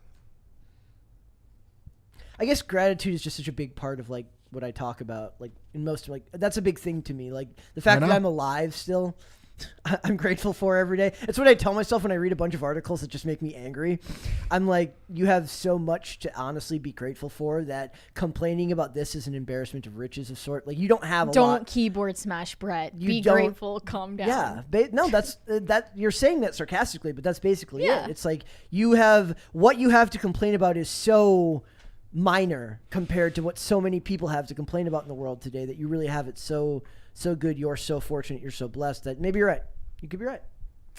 St. Miles said, truly, thank you folks for the release you give to the people who stuck in this screwed up reality.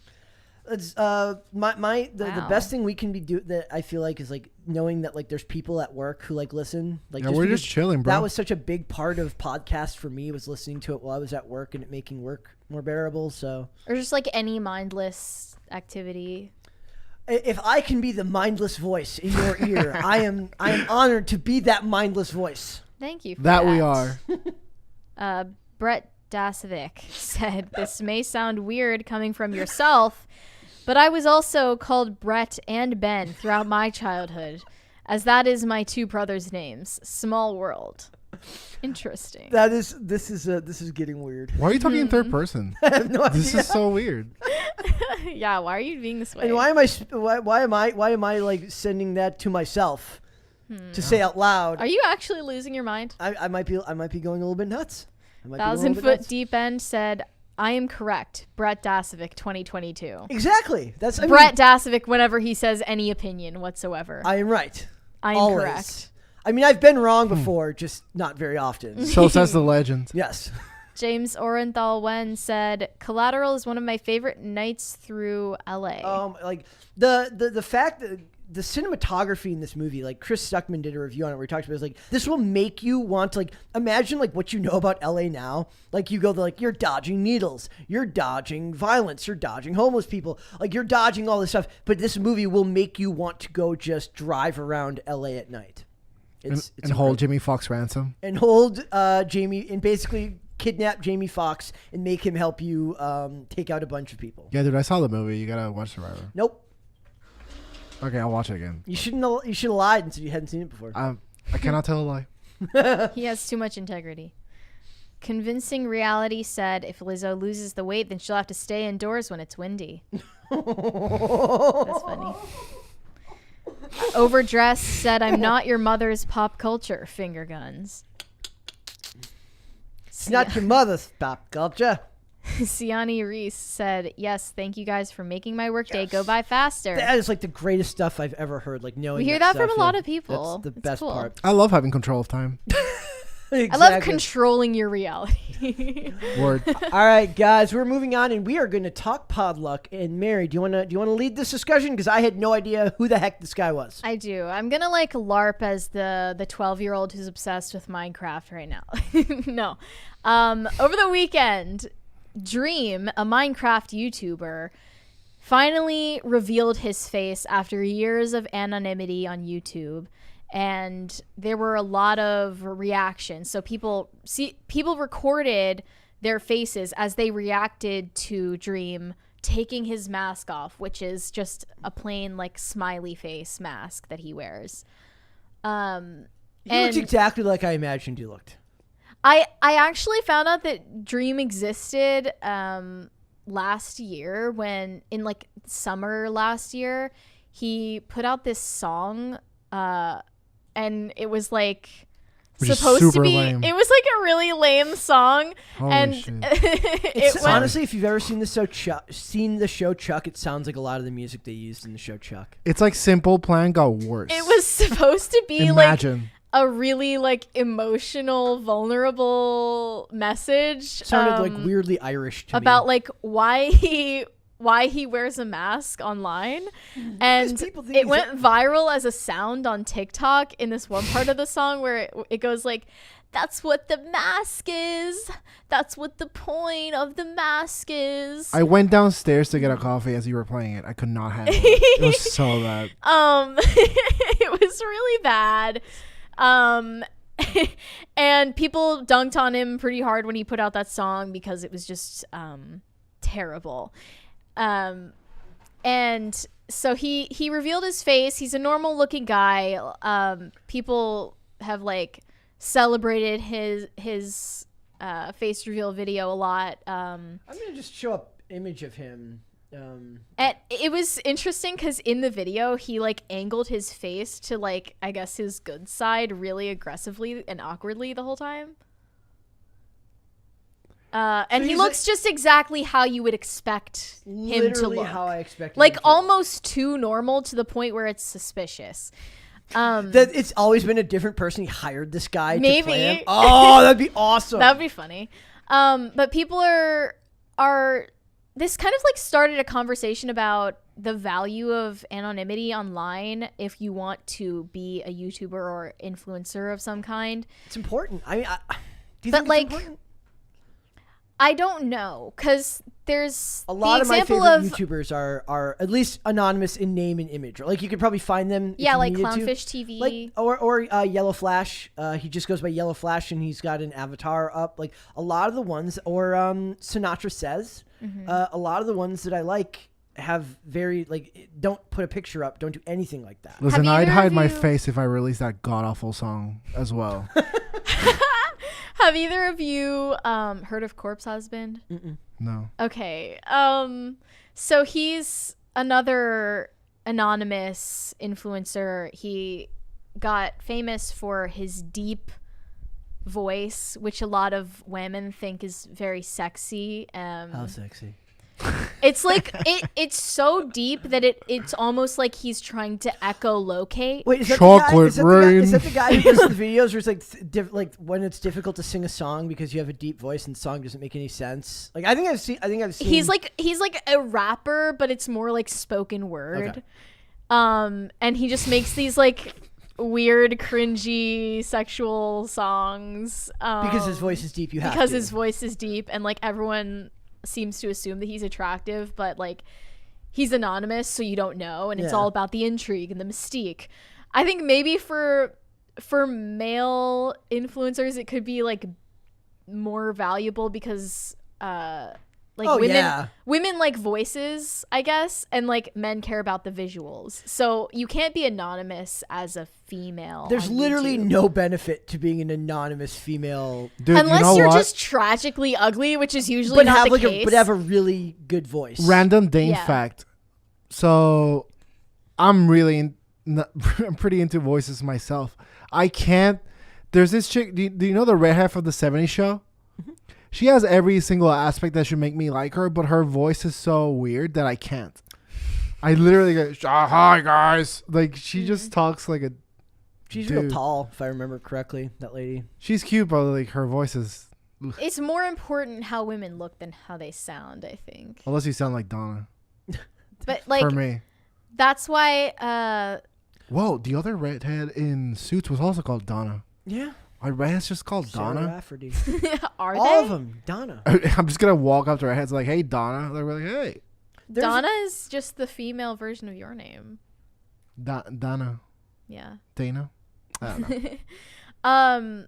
Danielle. There's some women that have like really like there's the actress who was in Grimm in the first season. She's Iranian and she's got this really deep gravelly voice, but she's older, so it probably wouldn't have been that great in her like 20s, but once you're in your 50s or your 60s, it kind of adds to the mystique of the sci-fi characters she would play. Yeah. It's like deep, like talk like seriously, like more gravelly than that even. Like, I mean, on social media, because you are yourself and you're not generally playing a character, or if you are, you're just exaggerating your real personality. It could be valuable to be anonymous just so that you can maintain a private life while making money off of like making content online. So like I feel like maybe Dream revealing his face could be a bad move long term, even though it's getting him a lot of attention in the short term. the mask is iconic. His face is bland and forgettable. Yeah, like him being anonymous and having that mask is his appeal. It's his brand, and he's kind of throwing that away. You can't put it back on. And also, like, that's why he had like so much fan art and like fan fiction made about him, because there's just the element of mystery, and now he's lost it. This may seem stupid, like a stupid comparison, but the pro wrestler Kane started with a mask, and then they removed it, and then they tried to have him go back to the mask later, and it was never really the same after that, because once your face is revealed, and it just, you can't go home again. It's not the same thing. I bet. Yeah, so I want to show Addison Rae's reaction It's to so Dream's ridiculous. face reveal, because the reactions to this video have just been like so over the top. Why is she so excited? I really don't know. Can I play the music with it? I don't know if I maybe don't. Okay, so it's only 6 seconds long. Okay, here we go. Here we go. I'm gonna start over. I'm gonna make We'll it full do it screen. live. We'll do it live. I mean, I guess if it's just 6 seconds, you can like play it, because she like shrieks. She shrieks. Dude, it's so pathetic. Madison! Like, Madison! Oh my god, it's a She's generic looking white screaming.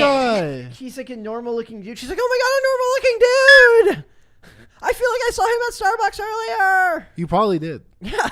and like, to be honest, if you're a guy, no one cares how you look. No one cares. Where is this coming there's from?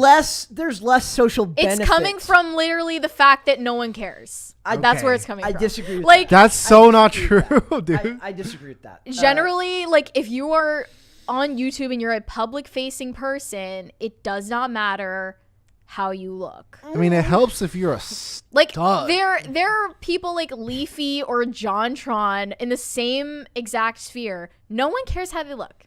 No one cares.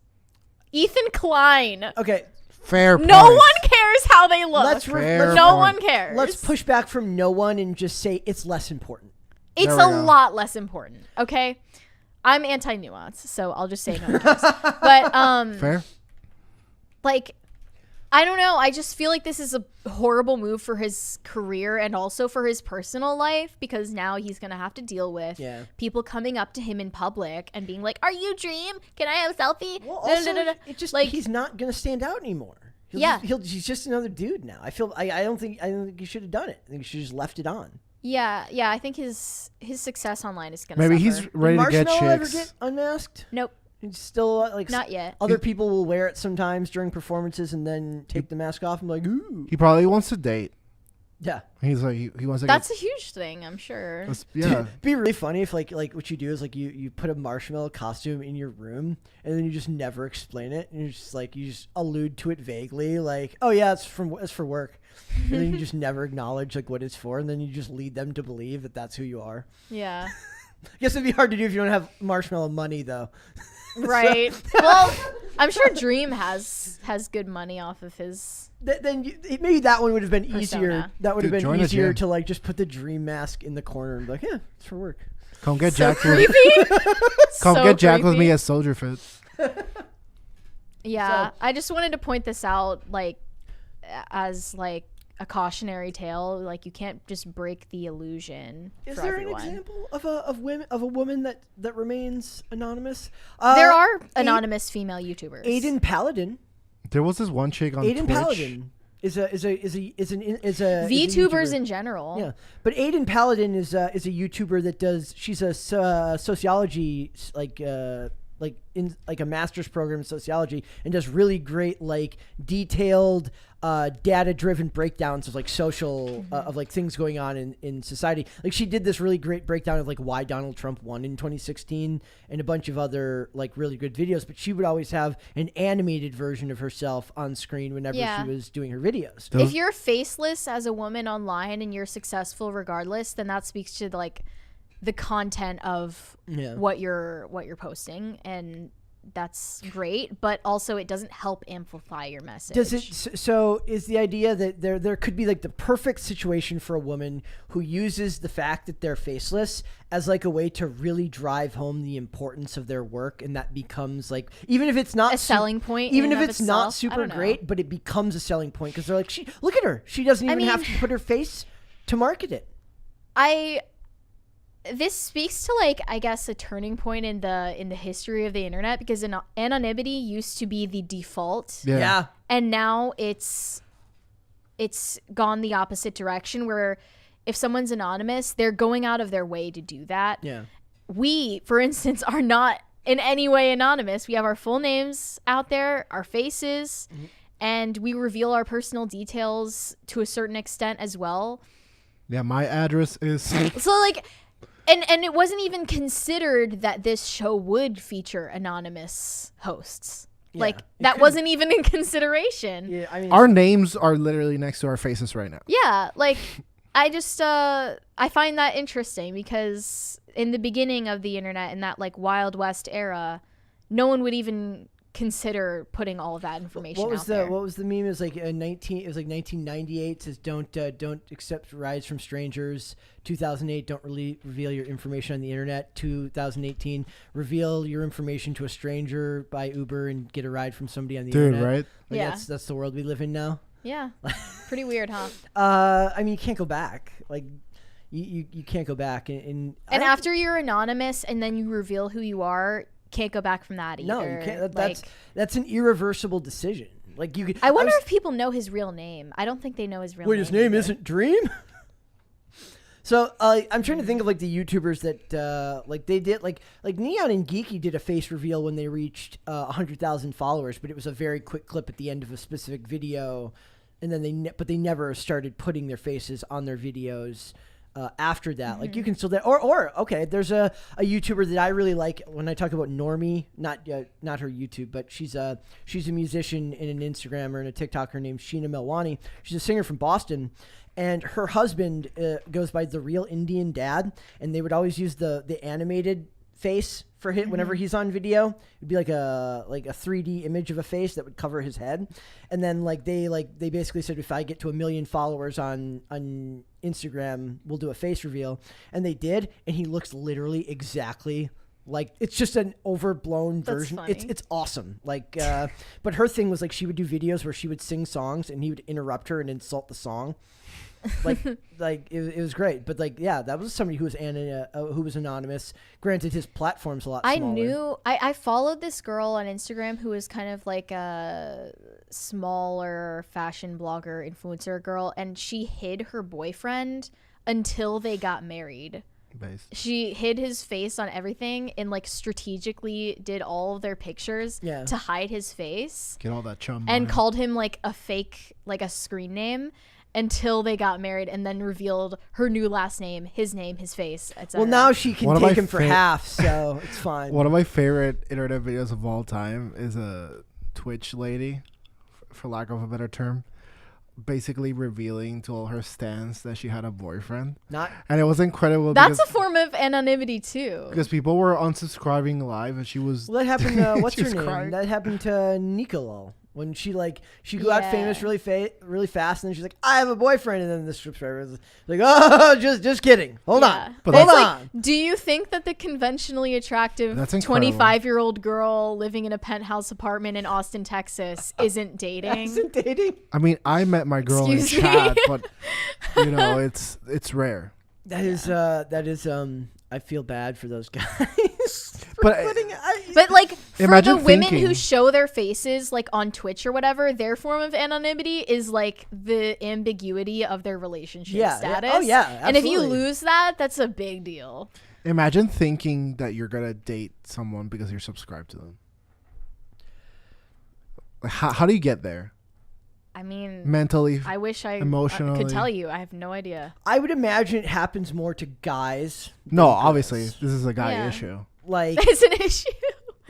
No, I'm saying I imagine more guys actually end up meeting girls because of their platforms than girls, because the girls can get any guy they want anyways. Except all the ladies that drool for me in pop culture chat. Like, I'm guess this must be problematic to find out, but that you are in fact taken.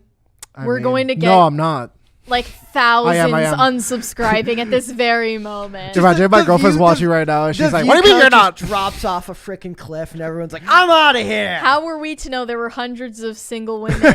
we gained viewers. They're like, thank God. All of these women just waiting for Dane, and now they're like, I'm out of here. We're done. All right. And by the way, I do want to quick mention that fact check on something last week, though I want to point out that we didn't get it wrong. It was misreported, but apparently Bruce Willis denies selling rights to his face to Russian deepfake company. So we had to do a weird dive into this because probably too deep of a dive into the details of the more time we spent on it. I'm like, this is going to be like a 3-minute segment. Like, this is so dumb. Why are we still talking about it? I was like looking and stalking this company Deepcake on LinkedIn and finding out where each employee lives. So I remember when we went on the website, there was an incorporated logo at the bottom that listed Delaware, and I'm like, that doesn't sound very Russian to me. Haven't you ever seen Wayne's World? Or you could be magically whisked away to Delaware. Hi, I'm in Delaware. No? Okay. Anyways, they listed, but then all the other employees were listed as either Russian, Georgian. There was one employee from Moscow, one from Helsinki, and the rest of them were from the sovereign country of Georgia. Yeah. So it's not an American company, but they do have one American employee from Delaware. Yes. So.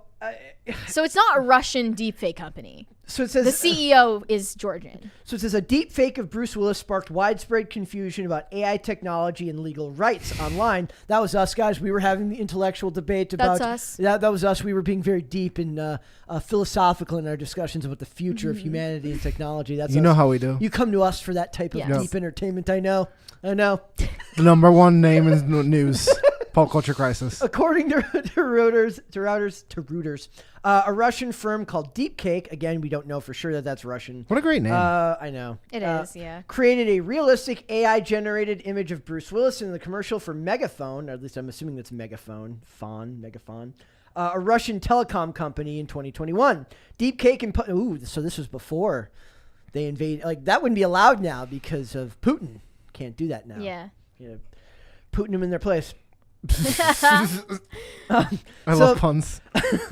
Deepcake imposed Willis's face on a Russian actor's head by using neural network technology a year before the actor retired. Rumors recently emerged about that Willis sold his likeness to the company to continue acting amid his aphasia diagnosis. Though Willis did authorize the deepfake, his representatives confirmed that he did not sell his rights to his face. So they can't just use his face for anything. It's just for that one project. Yeah, it was like a one-time or temporary business partnership with Deepcake. And Deepcake is hired by different companies for advertising campaigns. That was a rabbit hole to go down. It's not whole that thing. Deepcake. Nah, that was good. That's good. Please, guys, if you want to imagine like what our conversations are like getting the show ready, it's mostly that. It's us saying stuff like that. And much worse. And much worse. Much worse. Yeah, we can't do that, so. Please know that Bruce has no partnership or agreement with this Deepcake company, Willis's agent said in a statement to the BBC. Rumors about Willis's acting through deepfakes offered some readers a glimpse into the potential that AI technology could provide after Willis announced that he was stepping away from his acting due to his aphasia diagnosis. Journalists, that's us. Journalists. We're journalists. We are journalists. Yep. You live long enough to Public become servants, if you will. You live long enough to become the villain and all that. Speculated that the deepfake could allow Willis to act in films without actually acting. But a representative for Deepcake disputed the idea that one could even sell the rights to their likeness. Well, we'll get there one day. So we're just correcting ourselves. We are not, in fact, fake news. At least not completely. we no, but when you're writing thumbnails, I think we're absolutely fake news. We are fake news for the win. That's our thing. I hope that one day we saw a likeness and Dave bought, Mary bought, and Ben bought one day run Pop Culture Crisis and they're on episode like 1 trillion. That'd be fantastic. Can we just deep fake Pop Culture Crisis? Oh, I'm sure it'll be done. That would be kind of like we can go off rest on our laurels for the rest of our lives. We just go off and go bowling. I'll probably live in a shack in Hawaii and like use a metal detector. Is that where you see yourself? Social Security. Is that where you see yourself? Is that your plan? Yeah. I'll just drink tiki drinks. You don't look like a metal detector on a beach person. I've been in the tiki vibe recently. You don't look like a beach person. No. You're a little pale. Okay. For the okay. beach. Now we're just bullying. I don't appreciate it. I just said you don't look like a beach person. Have you ever used a metal detector before? No. I'll learn. You just figure it out. All right, guys. I also want to point out there is a new trailer for Wakanda Forever that I believe Mary does not agree was better than the first trailer. Less. What? No. It was just lame. Yeah. They think it's lame. I think the movie's bound to be boring and average, but it does give a better look at what they predict to be. Black Panther was pretty good. Oh, sorry about your there goes ears, my guys. eardrums. I just got my ears assaulted by Wakanda Forever. R.I.P. to all your eardrums. I do apologize. But you do get a good look at Namor, and then we get a good look at the Black Panther suit. That bunch of chicks. They believe is Letitia Wright's Shuri. So it's definitely a woman, but they might pull a swerve. Girl boss. And I don't know who it will be. No. But what? They're gonna make the new Black Panther a chick? Yeah. Brother. Shuri. They were always. And you're to do defending this? Well, they're not. They're not. I said the first one was good. They weren't gonna recast. I think they should have recasted. Yeah. I think they should have recasted. But we'll see. I'm actually DeWanda Wise? Yeah, let's go. Let's go. Well, no, because I'm No, saying I they don't should have recasted Black Panther with a guy, not a girl. Yeah. But we'll see where that goes. So you can go and check that one out. That's obviously on Marvel's site. I don't know how many people are actually excited about it. I feel like it is fall in line with what we talk about the bots. Like I was watching a really Fake bot hype. I was listening to a really interesting video. That's a great this name for a weekend podcast. where they were talking about like how they've turned Marvel into like its own little subdivision of like the Disney culture of like the adults that are obsessed with Disney. Like they've got their own like mini subdivision of it. It's a suburb of Disney called Marvel Stands, basically. And then the suburb of Star Wars. Yeah, so they're their own subcategories of weird Disney adults who are too poor to buy houses and have kids, but have enough disposable income to go to Disney a bunch of times every year and then go home to their cats and complain about how they were given unrealistic expectations for men. This is a black pilling day. That is Dude, that's like a big thing in Puerto Rico. There's like a lot of adults that their only trip is to Disney constantly. Why? That's so lame I and know. boring. How do you not get tired of it after the first time? Seriously. And also the lines are so long and it's so expensive. That would be the part that I would hate. Is It's the like long they're lines. trying to make it inaccessible to the middle class. Thank you. No, they want to get rid of the middle class. They want just rich people. Thank God we got all this money on money. Go to Disney and be like, hey, can I get to the front of the line here? Front of the line. Heard a pop culture podcast? It's a pop culture crisis. I don't even know the name of the Dad's podcast. side. But that's the funny part. Is like we know our audience, right? And my guess is that most of our audience isn't spending a whole lot of time at Disney World, right? Yeah. I hope not. I hope not. People did get mad when I said that they didn't need to bring back Hugh Jackman as Wolverine, though. So what do I know? Apparently they're at Waffle House. Who is? Our chat. Are they? They are? Yeah. Based? I thought they'd be at IHOP, like decent Yeah, people. right. Boo. I mean, IHOP is they're a corporate hellscape. Waffle House is for the people. Is Waffle I don't know House- how you can think that. I imagine Waffle House is franchised, right? Yeah. Right. Yeah. Waffle House is liability. No, Like, Waffle you need health insurance to go to Waffle House. For I your mean, own there's good, an argument to be Try made going there. to Waffle House in a nice area then. if there were any. There are. The Are one there? I go to, the one I frequent. Okay. I'm not going to dox it though. And before we go, we have one more topic. Remember, not that long ago, we got landmark legislation that says we are going to give back money to people who went to college. We're gonna forgive their student debt. Well, you know what? There is a college class coming for Lana Del Rey. To which I say, if you take a class on Lana Del Rey, if you take a class on Harry Styles, Taylor Swift, or Beyonce, you should be ineligible for student loan forgiveness. My teacher made me write a 15-page essay on Beyonce's album Lemonade, which, as you could imagine, I've never read. I've never heard. Yeah, and I got a B+. Why a B+? Because You're not feminist enough? she to quote, she said that you're talking about it, but it's not. You sound as if you don't believe in God, what you're saying. that's so terrifying. And this teacher, which is the biggest piece of ass I've ever met, she also gave me the legendary quote. So Dane, I didn't read your thesis, but I have some critiques. That's crazy because like the point of getting well trained in rhetoric is so that you can even argue effectively for positions you don't hold. That's what the point of debate is. Yeah. That's Yeah. what a debate club is for. You are assigned the position that you're arguing. So if you don't believe in it, it doesn't really matter. You should be judged based on the merits of the arguments you're making. I imagine That's Also, she's a journalist. Of course. I imagine that's a I problem mean- in colleges now. It's like Incredible. there's probably whole topics they can't even cover because they know that kids will get triggered just by being forced to hold the other position, even if they don't actually hold it. There was one day where she couldn't attend class, and she brought some chick to talk about I don't know, about working in other countries, and all she talked about was like, you can work in other countries, work on your computer, and there's a lot of cute boys. And it was 2 hours of that. What? Swear to God. Okay, so then I do have a question. Look, I'm sure there are a lot of NYU to students God. who are enthusiastic to learn about Lana Del Rey's discography and poetry I love Lana. and what it means for society. I would have taken it. I would have taken it too. It's less than a 2-month long commitment. She's the last elegant Get artist. rid of generals. No generals, no electives, major Fuck. core studies only. I'm against higher education as a whole, and the more we can discredit it with The course is set to feature headlines like this, the course is set to feature a curriculum focused on Lana Del Rey's contributions to 21st century pop stardom, her relationship to feminism, her musical influences art and artists that she's influenced, and her connections to social justice movements such as Black Lives Matter, Me Too, and Time's Up. I'm against. I think those last two are the same. Pretty much. I'm against mass admission to colleges, but I'm not against colleges. Do you guys remember Lana Del Rey posting on Instagram her question for the culture? No. Okay, Make a I Regina kind of Spektor class then.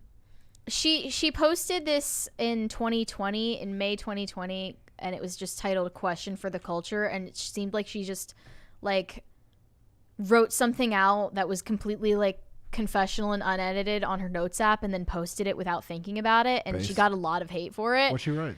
She said, here's the beginning of it. Now that Doja Cat, Ariana, Camila, Cardi B, Kalani, and Nicki Minaj and Beyonce have had number ones with songs about being sexy, wearing no clothes, effing, cheating, etc., can I please go back to singing about being embodied, feeling beautiful by being in love, even if the relationship is not perfect, or dancing for money, or whatever I want, without being crucified or saying I'm glamorizing abuse? I love her. I'm fed up with female writers and alt singers saying that I glamorize abuse, when in reality, I'm just a glamorous person singing about the realities of what we are all now seeing are very prevalent emotionally abusive relationships all around the world. Dude. With all the topics women are allowed to explore, I just want to say over the last 10 years, I think it's pathetic that my minor lyrical exploration detailing my sometimes submissive or passive roles in relationships has often made people say I've set women back hundreds of years. Dude, let's go to NYU and... Let this be clear. I'm not a feminist, but there has to be a place in feminism for women who look and act like me. I'm in love. She's a queen. That's why I would take this She course. rules. I told you she rules. She was the last elegant artist. I would just No love such one of- thing I would anymore. just love one of them to not talk as if they're like on the soapbox all the time. That's not her talking like she's on a soapbox. She's just saying like, I'm not on a soapbox and stop expecting me to be on one. Guys, 50 super chats and me and Mary will sing Summertime Sadness a cappella. Yeah? No? Wait, what? 50 crisis parties and you and I will sing Summertime Sadness a cappella. I mean, I don't want to commit to that, to be honest. But you're gonna. So is TBD. Is she like the better version of Halsey then? Of No. Halsey? Halsey What? isn't the version of literally anything, and Lana Del Rey isn't the version of anything. But you put them She's both in the Lana same Del sphere. Rey. You put them both in the same sphere. They're not. Hell no. No. They're in the No, same dude. sphere. No.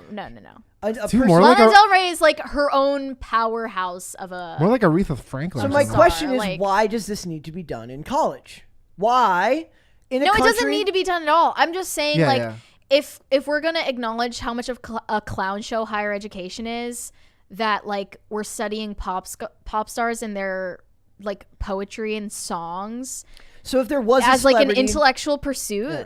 like, why not? If there, okay, That's so my question. Then I'll rephrase. If there was a celebrity that you think you could get actual education out of by the studying, who would it be? Brett Dasovic. That goes without saying. No, I dude. mean, Lana Del Rey. There are worse options than Lana Del Rey, like Yeah. Harry Styles, for instance. I know that, but I'm saying okay. Like, I would probably get to. I mean, music I guess is a fairly easy one to go to because people express themselves more Beethoven. freely. I mean, I think if you're getting a bunch of 18, 19-year-olds to pay to learn about pop stars and They're what not their paying. impact on society is. Everyone else is paying when they have to eventually not pay their Well, loans. here's the fact. Yeah. No one is paying. Okay, but Shapiro, let's not get but- into that. No one is paying. But if we're keeping up this charade, like, why not? What's the problem? Why not? Why not do it? This is all a Because clown it- show. Because it's a clown show and they shouldn't be doing it. I feel It's like we're a on clown opposite show, ends. and we're not gonna pretend that it's not a Listen. clown show. The only reason why it's a clown show is because of mass admission. And they've just let in a bunch of people in the colleges that shouldn't be in the colleges. And you have to dumb down the standards for all the dummies that you're taking all their money. Well, that's the problem, right? Yeah, so, I mean, Yeah. if you're going to do that, then why not course on the Lana Del Rey for mouth breathers? It's just I would take it.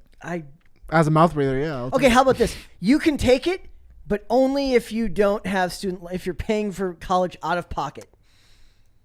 Whatever, dude. If you've got Pell Grants or Who student cares? loans, There's dumber classes. Who cares? I'll take government down money with for all it's generals, worth. down with generals, down with anything like that. I Should mean, be I going- dropped out of college, so who am I to talk? Oh, I have a master's.